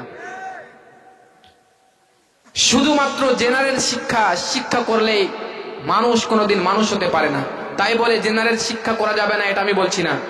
জেনারেল শিক্ষার পাশাপাশি এই শিক্ষা তো করতেই হবে, তার পাশাপাশি সর্বপ্রথম যেই শিক্ষা আপনার ছেলেকে, আপনার মেয়েকে ঢুকিয়ে দিতে হবে, সেটা হচ্ছে কোরআনের শিক্ষা। কিসের শিক্ষা? কোরআনের শিক্ষা। কোরআনের শিক্ষাগুলো যদি দেওয়া হয়, আপনার ছেলে যদি বড় হয়ে ডাক্তার হয়, যদি ইঞ্জিনিয়ার হয়, তারপর ওই ডাক্তার মানুষের পেট কেটে কিডনি আর কোনোদিন বের করবে না। যদি কোরআনের শিক্ষা যদি তাকে দেওয়া হয়, তাহলে সে মানুষের সম্পদগুলো, মানুষের হকগুলো অন্যায়ভাবে কোনোদিন আত্মসাৎ করবে না। কোরআনের শিক্ষা যদি থাকে, একদিন ওই ছেলেটাই আপনার মাথা, আপনার মান মর্যাদাগুলো সমাজের সামনে উঁচু করে তুলবে। আমরা ইমাম আবু হানিফা রহমাতুল্লাহ আলাইহি নাম শুনেছি না? ইমাম আবু হানিফা রহমাতুল্লাহ আলাইহি এর শাগরিদ ইমাম আবু ইউসুফ রহমাতুল্লাহ আলাইহি, আল্লামা ইবনুল জাওজি রহমাতুল্লাহ আলাইহি উয়ুনুল হিকায়া নামক কিতাবের মধ্যে এই দুইজনের কথাটা উল্লেখ করছেন। ইমাম আবু ইউসুফ রহমাতুল্লাহ আলাইহি তিনি ছোট্টকালে, ছোট বয়স, তার মাত্র খেলাধুলা করার বয়স, কিন্তু তার বাড়ির মধ্যে অভাবও ছিল। ইমাম আবু ইউসুফ রহমাতুল্লাহ আলাইহি বলছেন, আমি যখন ছোট, আমার পিতা ইব্রাহিম ইবনে হাবিব তার ইন্তেকাল হয়ে যায়। ইন্তেকাল হয়ে যাওয়ার পর আমাদের পরিবারের মধ্যে অভাব, অনটন, আমরা কিভাবে খাবার খাবো, কিভাবে উপার্জন করব, আমাদের বাড়ির মধ্যে তেমন কোনো ব্যবস্থা ছিল না। ভালো করে শুনবেন, ইমাম আবু ইউসুফ রহমাতুল্লাহ আলাইহি বলছেন যে আমার মা আমাকে অর্থ উপার্জন করার জন্য, কিছু টাকা উপার্জন করে আমি যাতে বাড়িতে নিয়ে আসি, এই জন্য আমার মা আমাকে একজন ধোপার কাজে নিয়োজিত করে দিলেন। কোথায় নিয়োজিত করলেন? ধোপা বুঝেন? হ্যাঁ, কাপড় কাচা। ইমাম আবু ইউসুফ রহমাতুল্লাহ আলাইহি বলছেন, আমার পিতা, আমি যখন ছোট্ট ছিলাম তখনই তার ইন্তেকাল হয়ে যায়। আমাদের পরিবারের মধ্যে অভাব ছিল, আমাদের পরিবারের মধ্যে তেমন কোনো উপার্জনের ব্যবস্থা ছিল না। এই জন্য তার মা, ইমাম আবু ইউসুফ বলছেন, আমার মা আমাকে একজন ধোপার কাছে বিভিন্ন কাজের জন্য আমাকে নিয়ে যেতেন, যাতে আমি সেখানে কাজ করে কিছু টাকা নিয়ে এসে আমার বাড়ির পরিবার পরিজনের হকগুলো আদায় করি। কিন্তু ইমাম আবু ইউসুফ রহমতুল্লাহ আলাইহির মাথার মধ্যে আল্লাহ রাব্বুল আলামিন ইসলামের শিক্ষাগুলো দিয়েছিলেন। তার মাথার মধ্যে এটা ছিল, যদি আমি কোরআনের শিক্ষায় শিক্ষিত হয়ে যাই, যদি আমার জীবনের মধ্যে কোরআনের শিক্ষা যদি অর্জন করতে পারি, তাহলে আমার টাকা পয়সার কোনো অভাব হবে না। আমাকে আল্লাহ রাব্বুল আলামিন সমস্ত মানুষদের সামনে উচ্চ উচ্চ উন্নতি করে দিবেন। ইমাম আবু ইউসুফ রহমতুল্লাহ আলাইহি বলছেন, আমার মা আমাকে একদিন ধোপার কাছে নিয়ে গেলেন, কাজে রেখে আসলেন। কিন্তু ইমাম আবু ইউসুফ রহমতুল্লাহ আলাইহি তিনি এই বিষয়টা লক্ষ্য না করে ওই ধোপার কাছ থেকে পালিয়ে গিয়ে ইমাম আবু ইউসুফ রহমতুল্লাহ আলাইহি বলছেন, আমি ইমাম আবু হানিফা রহমতুল্লাহ আলাইহির কাছে চলে যাই। কার কাছে চলে যান? ইমাম আবু হানিফার কাছে চলে গিয়ে তিনি কোরআনের জ্ঞান, ফিকহের জ্ঞান, ইসলামের জ্ঞানগুলো তিনি শিক্ষা নিচ্ছিলেন। এদিক থেকে ইমাম আবু ইউসুফ বলছেন, আমার মা আমার পিছনে পিছনে এসে ইমাম আবু ইউসুফ বলছেন, আমার মা আমার পিছনে পিছনে এসে একবার ইমাম আবু হানিফার কাছে চলে আসেন। ইমাম আবু হানিফার কাছে চলে আসার পর ইমাম আবু ইউসুফ বলছেন যে তার মা ইমাম আবু হানিফাকে বলছেন যে আপনি আমার ছেলেকে নষ্ট করার একমাত্র কারণ হচ্ছেন আপনি। নাউজুবিল্লাহ বলেন। ইমাম আবু ইউসুফ রহমতুল্লাহ আলাইহি বলছেন, আমার মা আমাকে আবার ইমাম আবু হানিফার কাছ থেকে নিয়ে আবার ধোপার কাছে নিয়ে যায়। তবে ইমাম আবু হানিফা রহমতুল্লাহ আলাইহি তার মাকে বলছেন, হে চঞ্চলমতি নারী, তুমি শুনে রাখো, তোমার ছেলেকে যে আমার কাছ থেকে নিয়ে যাচ্ছ, তোমার ছেলেকে যদি এই কোরআনের জ্ঞান যদি দাও, এক সময় তোমার ছেলে পেস্তা বাদামের রস দিয়ে তৈরি এক ধরনের খাবার ছিল রোজ ফালুজ, এই খাবারটা তোমার সন্তান গ্রহণ করবে। ইমাম আবু ইউসুফ রহমতুল্লাহ আলাইহিকে তার মা নিয়ে যাওয়ার পর আবার ইমাম আবু ইউসুফ রহমতুল্লাহ আলাইহি ইমাম আবু হানিফার কাছে চলে আসেন। চলে আসার পর ইমাম আবু হানিফার কাছে আবারও তিনি কোরআনের জ্ঞানগুলো শিখতে শিখতে এক পর্যায়ে ইমাম আবু হানিফা রহমতুল্লাহ আলাইহি ইমাম আবু ইউসুফকে এমন জ্ঞানের সাগরে ডুব দিয়েছিলেন, এমন জ্ঞান তিনি অর্জন করেছিলেন যে এক পর্যায়ে ইমাম আবু ইউসুফ রহমতুল্লাহ আলাইহি কাজীউল কুযাত হয়ে গিয়েছিলেন। সুবহানাল্লাহ। প্রধান বিচারপতি হয়ে গিয়েছিলেন।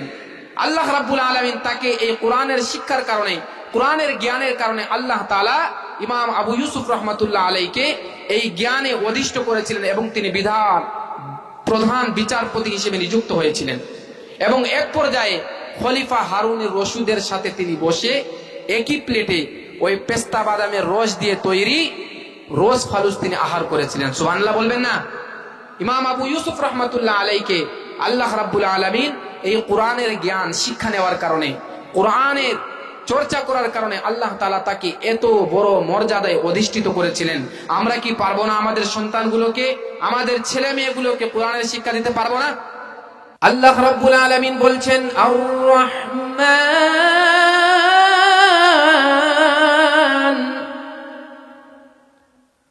আল্লামাল কুরআন খালাকাল ইনসান। আল্লাহু আকবার। আল্লাহ রাব্বুল আলামিন সূরা রহমানের শুরুতেই আল্লাহ তাআলা বলছেন, আর রহমান, দয়াময় আল্লাহ। তারপরে আল্লাহ রাব্বুল আলামিন বলছেন, আল্লামাল কুরআন, দয়াময় আল্লাহ তিনি যিনি কোরআন শিক্ষা দিয়েছেন। তারপরে আল্লাহ তাআলা বলছেন, খলাকাল ইনসান, মানুষকে আল্লাহ তাআলা সৃষ্টি করেছেন। সর্বপ্রথম আল্লাহ রাব্বুল আলামিন বলছেন যে আল্লামাল কুরআন, কোরআন শিক্ষা দিয়েছেন। তারপরে আল্লাহ তাআলা বলছেন মানুষ সৃষ্টি করেছেন। এর দ্বারা বোঝা গেল, যদি কোনো মানুষের মধ্যে ইসলামী জ্ঞান না থাকে, কোরআনের শিক্ষা যদি কোনো মানুষের মধ্যে না থাকে, তাহলে সেই মানুষ থাকতে পারে না, সেই মানুষ পশু রূপে রূপান্তরিত হয়ে যায়। কথা বলেন ঠিক কিনা? অর্থাৎ মানুষের মধ্যে যদি কোরআনের জ্ঞান না থাকে, হাদিসের জ্ঞান যদি না থাকে, তাহলে সেই মানুষ যদি মানুষও থাকে কিন্তু তার মধ্যে আল্লাহ তাআলা বলছেন ওই ব্যক্তি মানুষের উপর রূপান্তরিত নয়, বরং সে পশু রূপে রূপান্তরিত হয়ে যাবে। কারণ আমরা মানুষ, আরেকজন মানুষ দেখতে একরকমই মনে হচ্ছে, কিন্তু একজন ব্যক্তির মধ্যে কোরআনের জ্ঞান সম্পূর্ণ রূপে আছে, আরেকজন ব্যক্তির মধ্যে কোরআনের জ্ঞান নাই, হাদিসের জ্ঞান নাই। ওই ব্যক্তিকে আল্লাহ তাআলা মানুষ রূপে রূপান্তরিত করবেন না, বরং যার মধ্যে কোরআনের জ্ঞান ছিল ওই ব্যক্তি আল্লাহ তাআলার কাছে মানুষ রূপে রূপান্তরিত হবে। বাগানে যখন কোনো ফুল ফোটে, ফুল ফুটলে ওই বাগানে মৌমাছিও যায় ফুলের রসগুলো আহার করতে, যায় কি যায় না? আবার ভিমরুলও যায় ওই ফুলের মধ্যে মধু আহরণ করতে। দুইটাই দেখতে কিন্তু একরকম, কিন্তু আল্লাহ রাব্বুল আলামিন ওই মৌমাছির ফুলের রসের কারণে ওই মৌমাছির পেটের মধ্যে আল্লাহ তাআলা মধু দান করে দেন, সুবহানাল্লাহ বলেন। কিন্তু ওই ভিমরুলই ওই ফুলের রস আরোহণ করলো, কিন্তু আরোহণ করে ওই ভিমরুল যদি মানুষকে কামড় দেয় তাহলে মানুষ কি বেঁচে থাকে না মরে যায়? কি বলে সবাই বলেন না, বেঁচে থাকে না মরে যায়?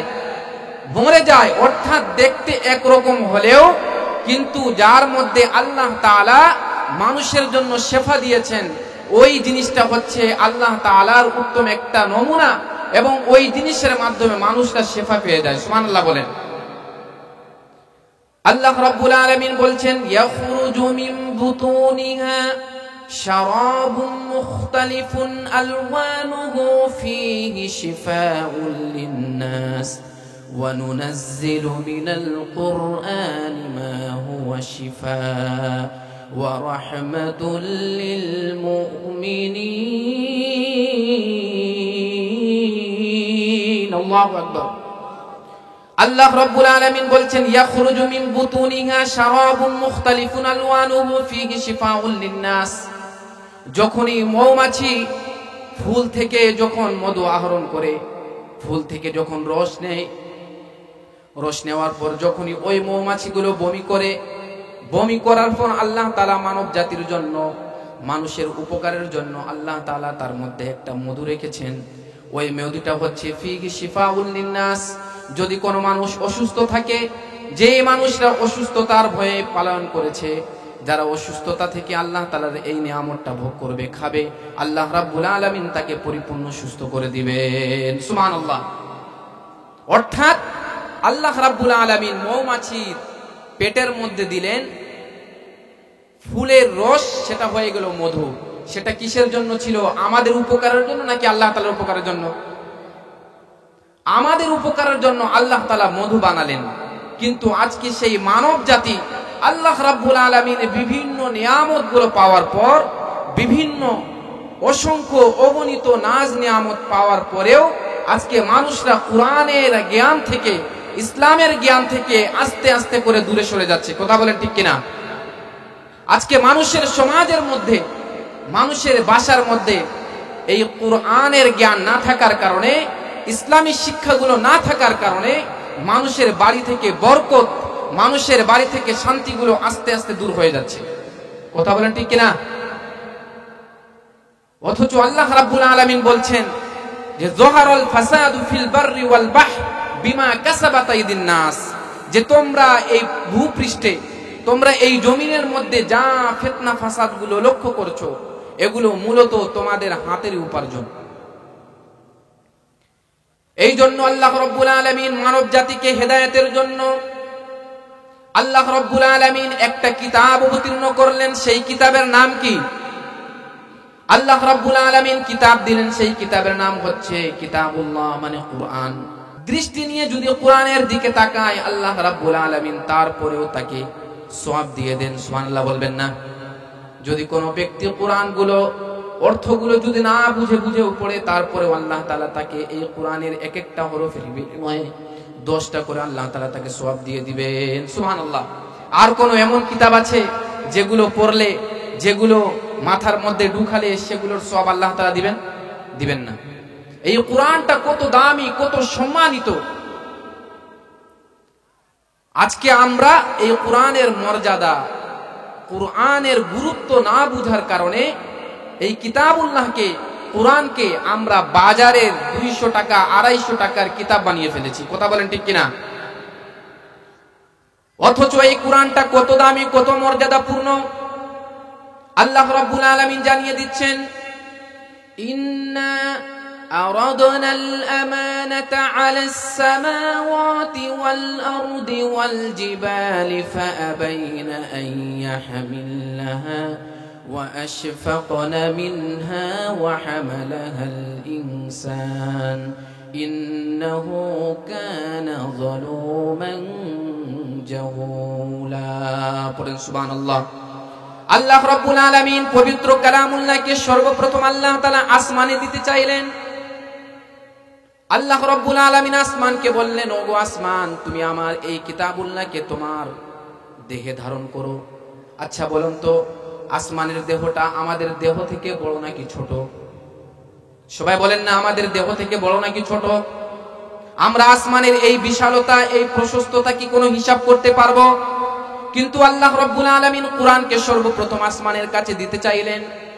আসমান অস্বীকৃতি জানালো, আল্লাহ আপনি যদি আমাকে কুরআন আমার উপরে দেন তাহলে পূর্ণ আসমানটা চূর্ণ বিচূর্ণ হয়ে যাবে। অতঃপর আল্লাহ রাব্বুল আলামিন কুরআনকে জমিনে দিতে চাইলেন। জমিনকে আল্লাহ তাআলা বললেন, তোমাকে তো অনেক শক্তিশালী করে বানানো হয়েছে, তোমার এই জমিনের মধ্যে মানুষরা 100 তলা বিল্ডিং তুলে উঠে, তারপরও জমিনগুলো ধসে যায় না। কিন্তু আল্লাহ রাব্বুল আলামিন জমিনকে বললেন যে জমিন তুমি কুরআন বহন করো। জমিনও কি কুরআন বহন করেছিল? করে নাই। আল্লাহ রাব্বুল আলামিন বলছেন, ফাআবাইনা আন ইয়াহমিলনাহা ওয়া আশফাকনা মিনহা ওয়া হামালাহাল ইনসান। আল্লাহ রাব্বুল আলামিন বলছেন যে এই কুরআনকে আসমানও নিতে অস্বীকৃতি জানালো, জমিনে দিতে চাইলেন, জমিনও অস্বীকৃতি জানালো। আল্লাহ তাআলা বলছেন, ওয়া হামালাহাল ইনসান, এই কুরআনের ভার, কুরআনের দায়িত্বভার আল্লাহ রাব্বুল আলামিন বলছেন মানুষ এই কুরআনকে বহন করে নিয়েছে। সুবহানাল্লাহ বলবেন না? ওয়া হামালাহাল ইনসান। কিন্তু পরের আয়াতে আল্লাহ তাআলা এমন একটা কথা বলছেন, ইন্নাহু কানা যালুমান জাহুলা, যে নিশ্চয় মানুষ হচ্ছে জাহিল এবং মানুষ হচ্ছে জুলুম করেছে এই কুরআনের প্রতি। নাউজুবিল্লাহ বলেন। জুলুম কাকে বলা হয়? মুফাসসিরিনে কেরাম বলছেন, ওয়াদউ শাইই ইলা গায়রি মাহাল্লিহি, যেই জিনিসের স্থান যেখানে, সেটাকে সেখানে না রেখে যদি অন্যত্র রাখা হয় তাহলে সেটা আর ওই বস্তুর ক্ষেত্রে জুলুম হয়ে গেল। যেমন টুপির স্থান কোথায়? মাথার মধ্যে না?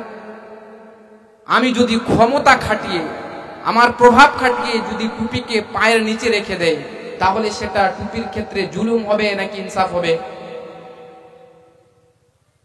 ঠিক তদ্রূপ ভাবে, এমনি ভাবে যেই সমস্ত মুফাসসিরিনে কেরাম যারা কুরআনের আলেম ছিলেন, যারা বিভিন্ন জায়গায় কুরআনের কথাগুলো বলেছেন, মানুষের কাছে ইসলামের সঠিক বাণীগুলো পৌঁছে দিয়েছেন, যারা মানুষের এই হক কথা বলার ক্ষেত্রে মুখকে রুদ্ধ করে যাদেরকে ভিতরে ঢুকিয়ে দিয়েছে, তারা আজকে কুরআনের প্রতি জুলুম করেছে। আল্লাহ রাব্বুল আলামিন বলছেন, ইন্নাহু কানা যালুমান জাহুলা, যে মানুষ কুরআনের প্রতি জুলুম করেছে।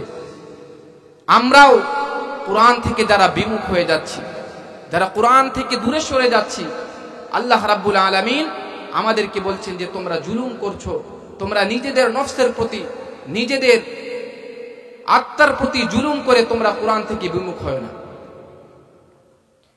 যদি আমরা কুরআন থেকে বিমুখ হয়ে যাই, আল্লাহ তাআলার যদি শরণ থেকে আমরা যদি বিমুখ হয়ে যাই, আল্লাহ তাআলা আমাদের জন্য কি শাস্তি রেখেছেন?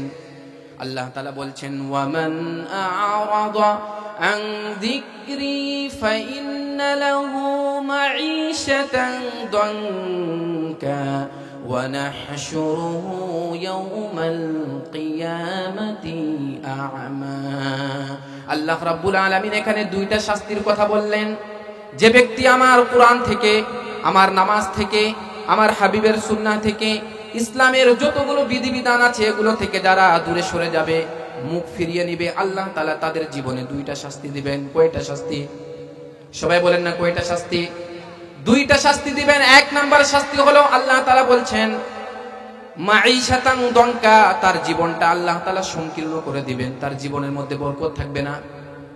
আর দুই নাম্বার শাস্তি হচ্ছে ওয়া নাহশুরুহু ইয়াওমাল কিয়ামাতি আ'মা, যারা আল্লাহ তাআলার বিধান থেকে মুখ সরিয়ে নিয়েছিল, যারা আল্লাহ তাআলার বিধান থেকে দূরে সরে গিয়েছিল, আল্লাহ রাব্বুল আলামিন তাদেরকে কাল কিয়ামতের মাঠে অন্ধ অবস্থায় উপস্থিত করবে।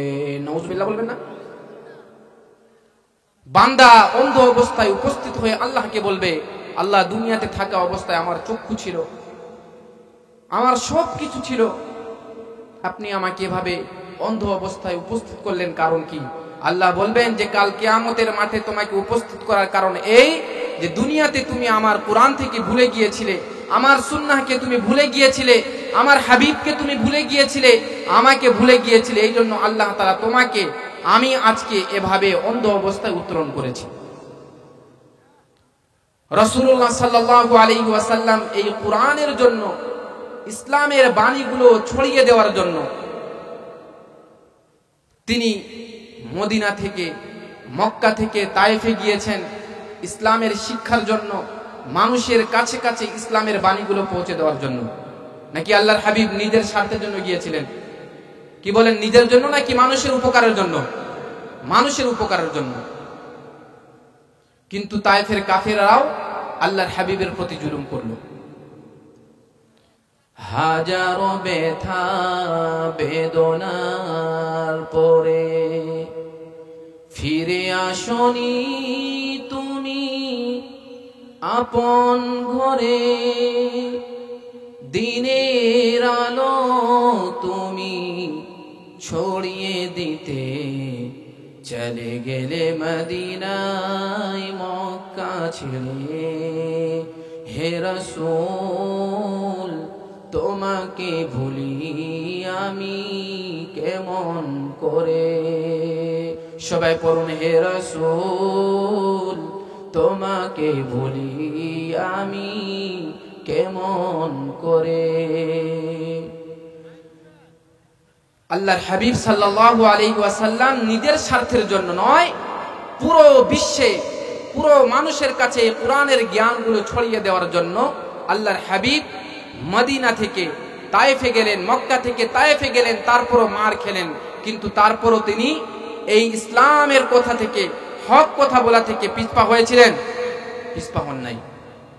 এই জন্য এই কোরআনের সংস্পর্শে যারা এসেছে, কোরআনের ছায়াতলে যারাই এসেছে, আল্লাহ তাআলা তাকে সোনালী যুগের মানুষে রূপান্তরিত করে দিয়েছেন। সুবহানাল্লাহ বলেন।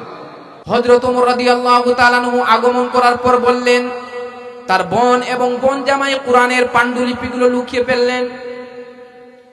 লুকিয়ে ফেলার পর হযরত ওমর রাদিয়াল্লাহু তাআলা আনহু তাদেরকে কঠিনভাবে মারধর করতে লাগলেন, কিন্তু তারপরও তিনি তাদেরকে দেখাচ্ছেন না। হযরত ওমর রাদিয়াল্লাহু তাআলা আনহু এক পর্যায়ে তাদেরকে আঘাত করতে করতে তার বোন হযরত ওমর রাদিয়াল্লাহু তাআলা আনহুর সামনে দাঁড়িয়ে গেলেন। দাঁড়িয়ে বলছেন যে, আমার ভাই ওমর, তুমি আমাদের দুইজনকে যদি শেষ করে ফেলো, আমাদের জীবনটা যদি তুমি নিয়ে নাও, তারপর আমরা যেই কালেমা পড়েছি, আমরা যার প্রতি ঈমান এনেছি, আমাদের জীবন চলে গেলেও আমরা ঈমান ছাড়তে পারবো না। সুবহানাল্লাহ বলেন। হযরত ওমর রাদিয়াল্লাহু তাআলা আনহু চিন্তা করলেন যে কি এমন বাণী তারা তেলাওয়াত করেছে, কি এমন কালেমা তারা পড়েছে, যার কারণে তাদেরকে যদি মেরেও ফেলা হয় তাও তারা ঈমান ছাড়বে না। হযরত ওমর রাদিয়াল্লাহু তাআলা আনহু বললেন যে, কি পড়তেছিলে আমাকে তোমরা শোনাও। হযরত ওমর রাদিয়াল্লাহু তাআলা আনহুকে তার বোন সূরা তাহার প্রথম কয়েক আয়াত দিলেন যে আপনি তেলাওয়াত করেন। তার পূর্বে হযরত ওমর রাদিয়াল্লাহু তাআলা আনহুকে বললেন, আপনাকে যদি আয়াত তেলাওয়াত করতে দেওয়া হয়, আপনি হচ্ছেন মুসলমান নয়, আপনি হচ্ছেন কাফের। আমি যেই বাণী তেলাওয়াত করেছি, এটা যদি কেউ স্পর্শ করতে চায় তাহলে তাকে পবিত্র হতে হবে। হযরত ওমর রাদিয়াল্লাহু তাআলা আনহু সূরা তাহার প্রথম কয়েক আয়াত তেলাওয়াত করলেন। তেলাওয়াত করতে করতে হযরত ওমর রাদিয়াল্লাহু তাআলা আনহু যখন একটা আয়াতে কারিমার মধ্যে পৌঁছালেন, হযরত ওমর রাদিয়াল্লাহু তাআলা আনহু তেলাওয়াত করছেন, ইন্নানি আনাল্লাহ। হযরত ওমর রাদিয়াল্লাহু তাআলা আনহু তেলাওয়াত করলেন, ইন্নানি আনাল্লাহ লা ইলাহা ইল্লা আনা ফা'বুদনি ওয়া আকিমিস সালাতা লিযিকরি। হযরত ওমর রাদিয়াল্লাহু তাআলা আনহু যখনই এই আয়াতে কারিমা তেলাওয়াত করেন, তার চোখ থেকে টপ টপ করে পানিগুলো পড়ছে। হযরত ওমর রাদিয়াল্লাহু তাআলা আনহু বললেন যে, বোন, কি এমন একটা আয়াত তেলাওয়াত করলাম, এই আয়াতের ব্যাখ্যা এই কোরআনের শিক্ষা কোথায় দেওয়া হয় আমাকে তুমি নিয়ে চলো। তার বোন এবং তার বোন জামাইকে নিয়ে হযরত ওমর রাদিয়াল্লাহু তাআলা আনহু আল্লাহর হাবিবের কাছে রওনা হলেন। আল্লাহর হাবিব সাল্লাল্লাহু আলাইহি ওয়াসাল্লামের একেবারে কাছে যখন চলে আসেন, তখন ইসলামের বয়স ছিল মাত্র 6 বছর। কয় বছর? 6 বছর। এবং 79 জন মুসলমান আল্লাহর হাবিবের আশপাশে বসে আছে। আল্লাহর হাবিব সাল্লাল্লাহু আলাইহি ওয়াসাল্লাম তাদেরকে নিয়ে বসে আছেন। হযরত ওমর রাদিয়াল্লাহু তাআলা আনহুকে দেখছেন যে হযরত ওমর রাদিয়াল্লাহু তাআলা আনহু ওই তরবারিটা নিয়ে আল্লাহর হাবিবের কাছে আগমন করছেন। এদিকে হযরত আবু বকর, হযরত আলী এবং হযরত হামজা রাদিয়াল্লাহু তাআলা আনহু আল্লাহর হাবিবকে বলছেন, ওগো আল্লাহর হাবিব, আপনি অনুমতি দেন, ওমর এখানে আসার পূর্বেই তাকে আমরা এখানে হত্যা করে দিব। আল্লাহর হাবিব তাদেরকে বললেন যে আমার সাহাবারা থামো থামো, আমি আল্লাহর হাবিব, আমি তোমাদেরকে বলছি, আমি আল্লাহ তাআলার কাছে আমার মন দিয়ে, আমার মনের কষ্ট নিয়ে আমি আল্লাহ তাআলার কাছে দোয়া করেছিলাম। আল্লাহর হাবিব দোয়া করেছিলেন, আল্লাহুম্মা আইজ্জিল ইসলাম বিআহাদিল উমরাইন, হে আল্লাহ, দুই ওমরের যে কোনো একটা ওমর দ্বারা আপনি ইসলামকে শক্তিশালী করুন, আপনি ইসলামকে মজবুত করুন। দুই ওমরের মধ্যে একটা হচ্ছে আবু জেহেল, আরেকটা হচ্ছে ওমর রাদিয়াল্লাহু তাআলা আনহু। কিন্তু আল্লাহ তাআলা হযরত ওমর রাদিয়াল্লাহু তাআলা আনহুকে কবুল করেছেন। সুবহানাল্লাহ বলবেন না? হযরত ওমর রাদিয়াল্লাহু তাআলা আনহু আগমন করেছেন। আল্লাহর হাবিব বলছেন, ওগো আমার সাহাবারা, আমি আমার এই ওমরের চেহারার মধ্যে আর কাফের থাকার ভাবটা লক্ষ্য করছি না, বরং ওমর যে আগমন করছে হয়তো সে আজকে আমার এই দোয়া কবুলের মাধ্যমে সে ইসলাম গ্রহণ করে নিবে। সুবহানাল্লাহ। আল্লাহ তাআলা আমাদেরকে কি থেকে সৃষ্টি করেছেন? নাপাক একটা পানি থেকে আল্লাহ তাআলা সৃষ্টি করেছেন। মুতাররিফ ইবনে আব্দুল্লাহ রাহমাতুল্লাহ আলাইহি বলছেন, আউয়ালুকা নুতফাতুন নাজিরা, তোমার সূচনা, তোমার প্রথম হচ্ছে তুমি হচ্ছ নাপাক একটা পানি থেকে। এমন একটা নাপাক পানি, যেই নাপাক পানিটা যদি তোমার পিতার ঔরস থেকে যদি বের হয়, তাহলে তার উপর গোসল ফরজ হয়ে যায়। কি বলেন, ঠিক কিনা? 2 নাম্বার হচ্ছে ওয়া আখিরুকা জিফাতুন কাযিরা, এবং তোমার হায়াত যখন শেষ হয়ে যাবে, যখন তুমি মৃত্যুবরণ করে, যখন তোমার আত্মীয় স্বজনরা তোমাকে কবরস্থ করে দিবে, তোমাকে কবরে রেখে দিবে, কিছুদিন পর তোমার দেহটা মরে একবারে ফেটে হাড্ডিগুলো রেখে সমস্ত গোশতগুলোর মধ্যে পোকা ধরে যাবে। ধরবে কি ধরবে না? শুধু পোকা ধরবে না, বরং ওই দেহ থেকে এমন দুর্গন্ধ বিচ্ছুরিত হবে এবং এমন ভাবে পোকাগুলো তোমাকে দংশন করে করে শেষ করে ফেলবে যে কঠিন দুর্গন্ধ হবে, যেই দুর্গন্ধের ঠেলায় মানুষরা টিকে থাকতে পারবে না। মানুষ মরে গেলে যদি মানুষের দেহগুলো যদি ফেটে যায়, তাহলে এমন দুর্গন্ধ বের হয়, আশপাশের মানুষগুলো কি থাকতে পারবে? মুতাররিফ ইবনে আব্দুল্লাহ রাহমাতুল্লাহ আলাইহি বলছেন, তোমার সূচনা হচ্ছে নাপাক একটা পানি থেকে, এবং তোমার শেষ হচ্ছে যখন তোমাকে আত্মীয় স্বজনরা দাফন করে দিবে, মরে পচে হাড্ডিগুলো একবারে নিঃশেষ হয়ে যাবে, মরে পচে গলে একবারে তুমি শেষ হয়ে যাবে। তোমার সূচনা হচ্ছে নাপাক থেকে এবং তোমার শেষ হচ্ছে মরা গোলা পচাগুলো থেকে। কথা বলেন ঠিক কিনা? তারপরে মুতাররিফ ইবনে আব্দুল্লাহ রাহমাতুল্লাহ আলাইহি বলছেন, এই সূচনা এবং শেষ, এই দুইয়ের মাঝে তুমি কে?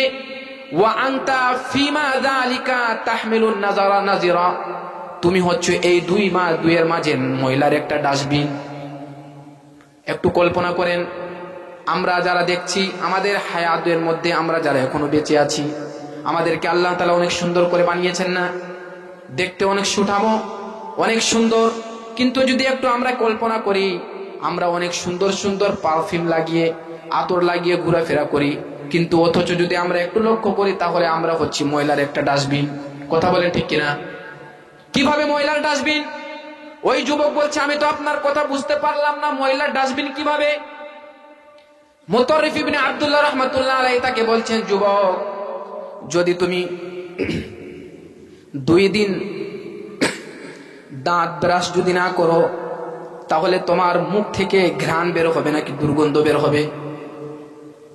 মানুষের মুখের দুর্গন্ধ এত খারাপ দুর্গন্ধ, আশপাশে মানুষ থাকতে পারে না।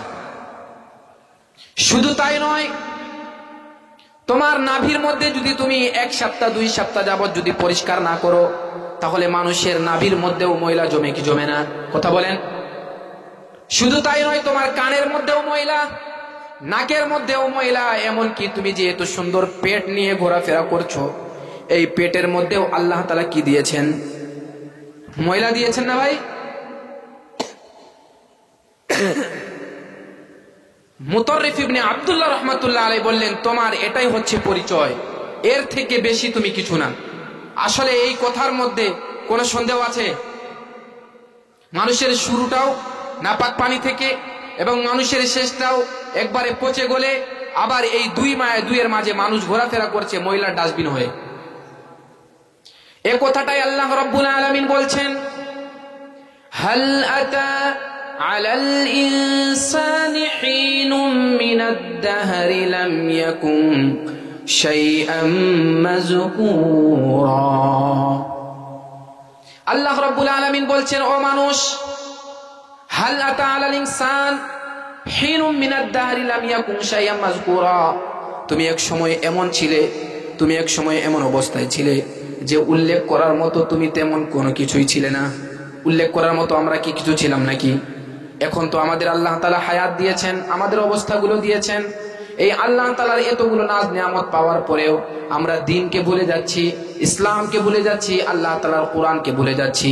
তাহলে আল্লাহ তাআলা আমাদের উপর আযাব দিবেন নাকি আমাদের উপর শাস্তি দিবেন? কি বলেন? আল্লাহ তাআলা কি আমাদের উপর আযাব দিবেন নাকি শান্তি দিবেন?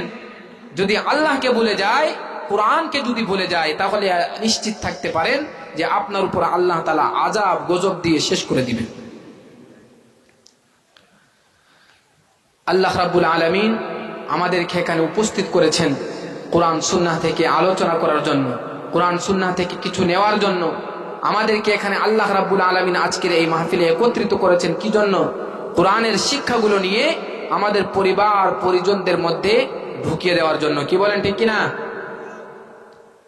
আজকে আমাদের সমাজের অবস্থা, রাস্তাঘাটের অবস্থাগুলো দেখলে খুবই আফসোস লাগে।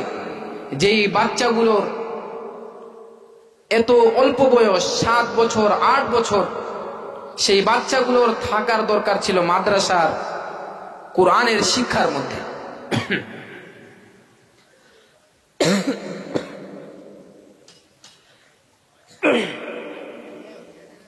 কোরআনের শিক্ষার মধ্যে থাকার কথা ছিল। আমাদেরও অনেক ছেলে মেয়ে এমন আছে, আমরা অভাবে, আমরা আমাদের সমাজের মধ্যে অনেক বাচ্চাগুলো এমন আছে যারা বিভিন্ন কাজের মধ্যে লিপ্ত আছে, অথচ তাদের বয়স ছিল কোরআন শিক্ষা করার বয়স। তাদের শিক্ষা নেওয়া দরকার ছিল, ইসলামের শিক্ষাগুলো নেওয়ার দরকার ছিল। আমাদের সমাজের মধ্যে, আমাদের গার্জিয়ানদের মধ্যে এমন মানসিকতা, এমন কল্পনাগুলো ঢুকে গিয়েছে যে আজকে বাচ্চাগুলোকে যদি কোরআনের শিক্ষা দেওয়া হয়, ইসলামের যদি শিক্ষা দেওয়া হয়, তাহলে ওই বাচ্চাটা সমাজের মধ্যে কোনো উন্নতি করতে পারবে না। ঢুকে গিয়েছে না ভাই? অথচ আল্লাহর কসম করে বলি, যদি কোনো ব্যক্তির মধ্যে কোরআনের শিক্ষা যদি না থাকে, ইসলামের শিক্ষাগুলো যদি তার মধ্যে না থাকে, তাহলে সে মানুষ হবে না, সে পশু রূপে রূপান্তরিত হয়ে যাবে। কথা বলেন ঠিক কিনা? শুধুমাত্র জেনারেল শিক্ষা করলেই মানুষ কোনোদিন মানুষ হতে পারে না। তাই বলে জেনারেল শিক্ষা করা যাবে না, এটা আমি বলছি না। জেনারেল শিক্ষার পাশাপাশি এই শিক্ষা তো করতেই হবে, তার পাশাপাশি সর্বপ্রথম যেই শিক্ষা আপনার ছেলেকে, আপনার মেয়েকে ঢুকিয়ে দিতে হবে, সেটা হচ্ছে কোরআনের শিক্ষা। কিসের শিক্ষা? কোরআনের শিক্ষা। কোরআনের শিক্ষাগুলো যদি দেওয়া হয়, আপনার ছেলে যদি বড় হয়ে ডাক্তার হয়, যদি ইঞ্জিনিয়ার হয়, তারপর ওই ডাক্তার মানুষের পেট কেটে কিডনি আর কোনোদিন বের করবে না। যদি কোরআনের শিক্ষা যদি তাকে দেওয়া হয়, তাহলে সে মানুষের সম্পদগুলো, মানুষের হকগুলো অন্যায়ভাবে কোনোদিন আত্মসাৎ করবে না। কোরআনের শিক্ষা যদি থাকে, একদিন ওই ছেলেটাই আপনার মাথা, আপনার মান মর্যাদাগুলো সমাজের সামনে উঁচু করে তুলবে। আমরা ইমাম আবু হানিফা রহমাতুল্লাহ আলাইহি নাম শুনেছি না? ইমাম আবু হানিফা রহমাতুল্লাহ আলাইহি এর শাগির্দ ইমাম আবু ইউসুফ রহমাতুল্লাহ আলাইহি, আল্লামা ইবনুল জাওজি রহমাতুল্লাহ আলাইহি উয়ুনুল হিকায়া নামক কিতাবের মধ্যে এই দুইজনের কথাটা উল্লেখ করছেন। ইমাম আবু ইউসুফ রহমতুল্লাহ আলাই তিনি ছোট্টকালে, ছোট বয়স, তার মাত্র খেলাধুলা করার বয়স, কিন্তু তার বাড়ির মধ্যে অভাবও ছিল। ইমাম আবু ইউসুফ রহমতুল্লাহ আলাই বলছেন, আমি যখন ছোট, আমার পিতা ইব্রাহিম ইবনে হাবিব তার ইন্তেকাল হয়ে যায়। ইন্তেকাল হয়ে যাওয়ার পর আমাদের পরিবারের মধ্যে অভাব, অনটন, আমরা কিভাবে খাবার খাবো, কিভাবে উপার্জন করব, আমাদের বাড়ির মধ্যে তেমন কোনো ব্যবস্থা ছিল না। ভালো করে শুনবেন,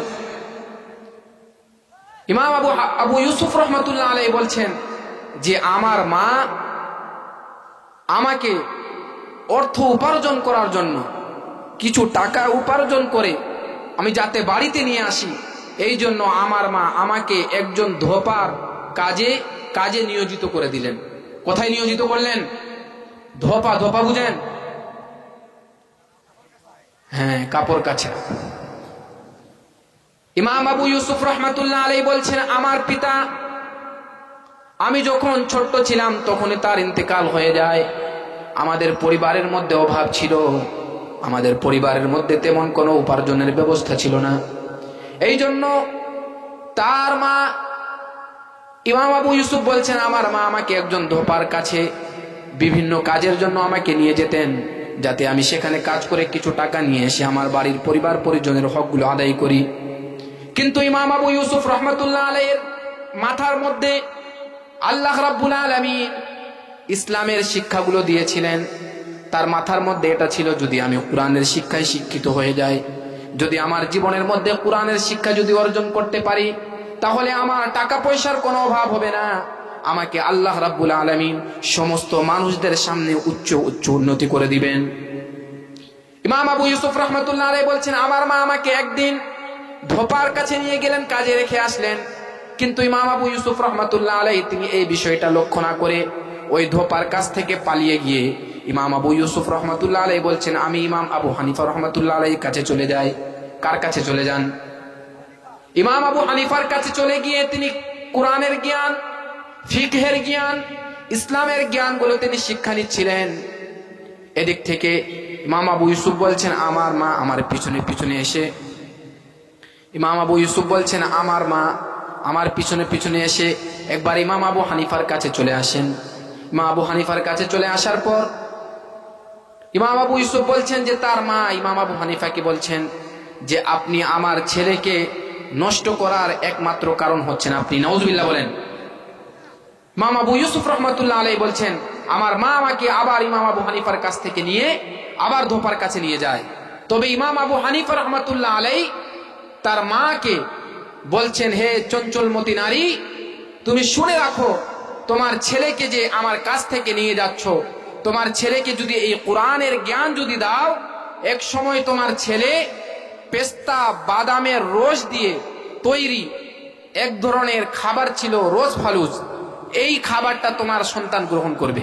ইমাম আবু ইউসুফ রহমতুল্লাহ আলাইহিকে তার মা নিয়ে যাওয়ার পর আবার ইমাম আবু ইউসুফ রহমতুল্লাহ আলাইহি ইমাম আবু হানিফার কাছে চলে আসেন।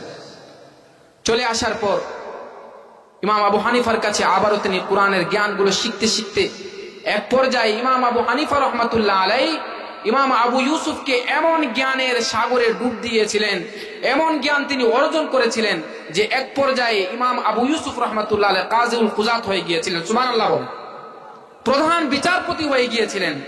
আল্লাহ রাব্বুল আলামিন তাকে এই কোরআনের শিক্ষার কারণে, কোরআনের জ্ঞানের কারণে আল্লাহ তাআলা ইমাম আবু ইউসুফ রহমতুল্লাহ আলাইহিকে এই জ্ঞানে অধিষ্ঠ করেছিলেন এবং তিনি প্রধান বিচারপতি হিসেবে নিযুক্ত হয়েছিলেন। এবং এক পর্যায়ে খলিফা হারুনের রশিদের সাথে তিনি বসে একই প্লেটে ওই পেস্তা বাদামের রস দিয়ে তৈরি রোজ ফালুস তিনি আহার করেছিলেন। সুবহানাল্লাহ বলবেন না? ইমাম আবু ইউসুফ রহমতুল্লাহ আলাইহিকে আল্লাহ রাব্বুল আলামিন এই কোরআনের জ্ঞান শিক্ষা নেওয়ার কারণে, কোরআনের চর্চা করার কারণে আল্লাহ তাআলা তাকে এত বড় মর্যাদায় অধিষ্ঠিত করেছিলেন। আমরা কি পারবো না আমাদের সন্তানগুলোকে, আমাদের ছেলে মেয়েগুলোকে কোরআনের শিক্ষা দিতে পারবো না?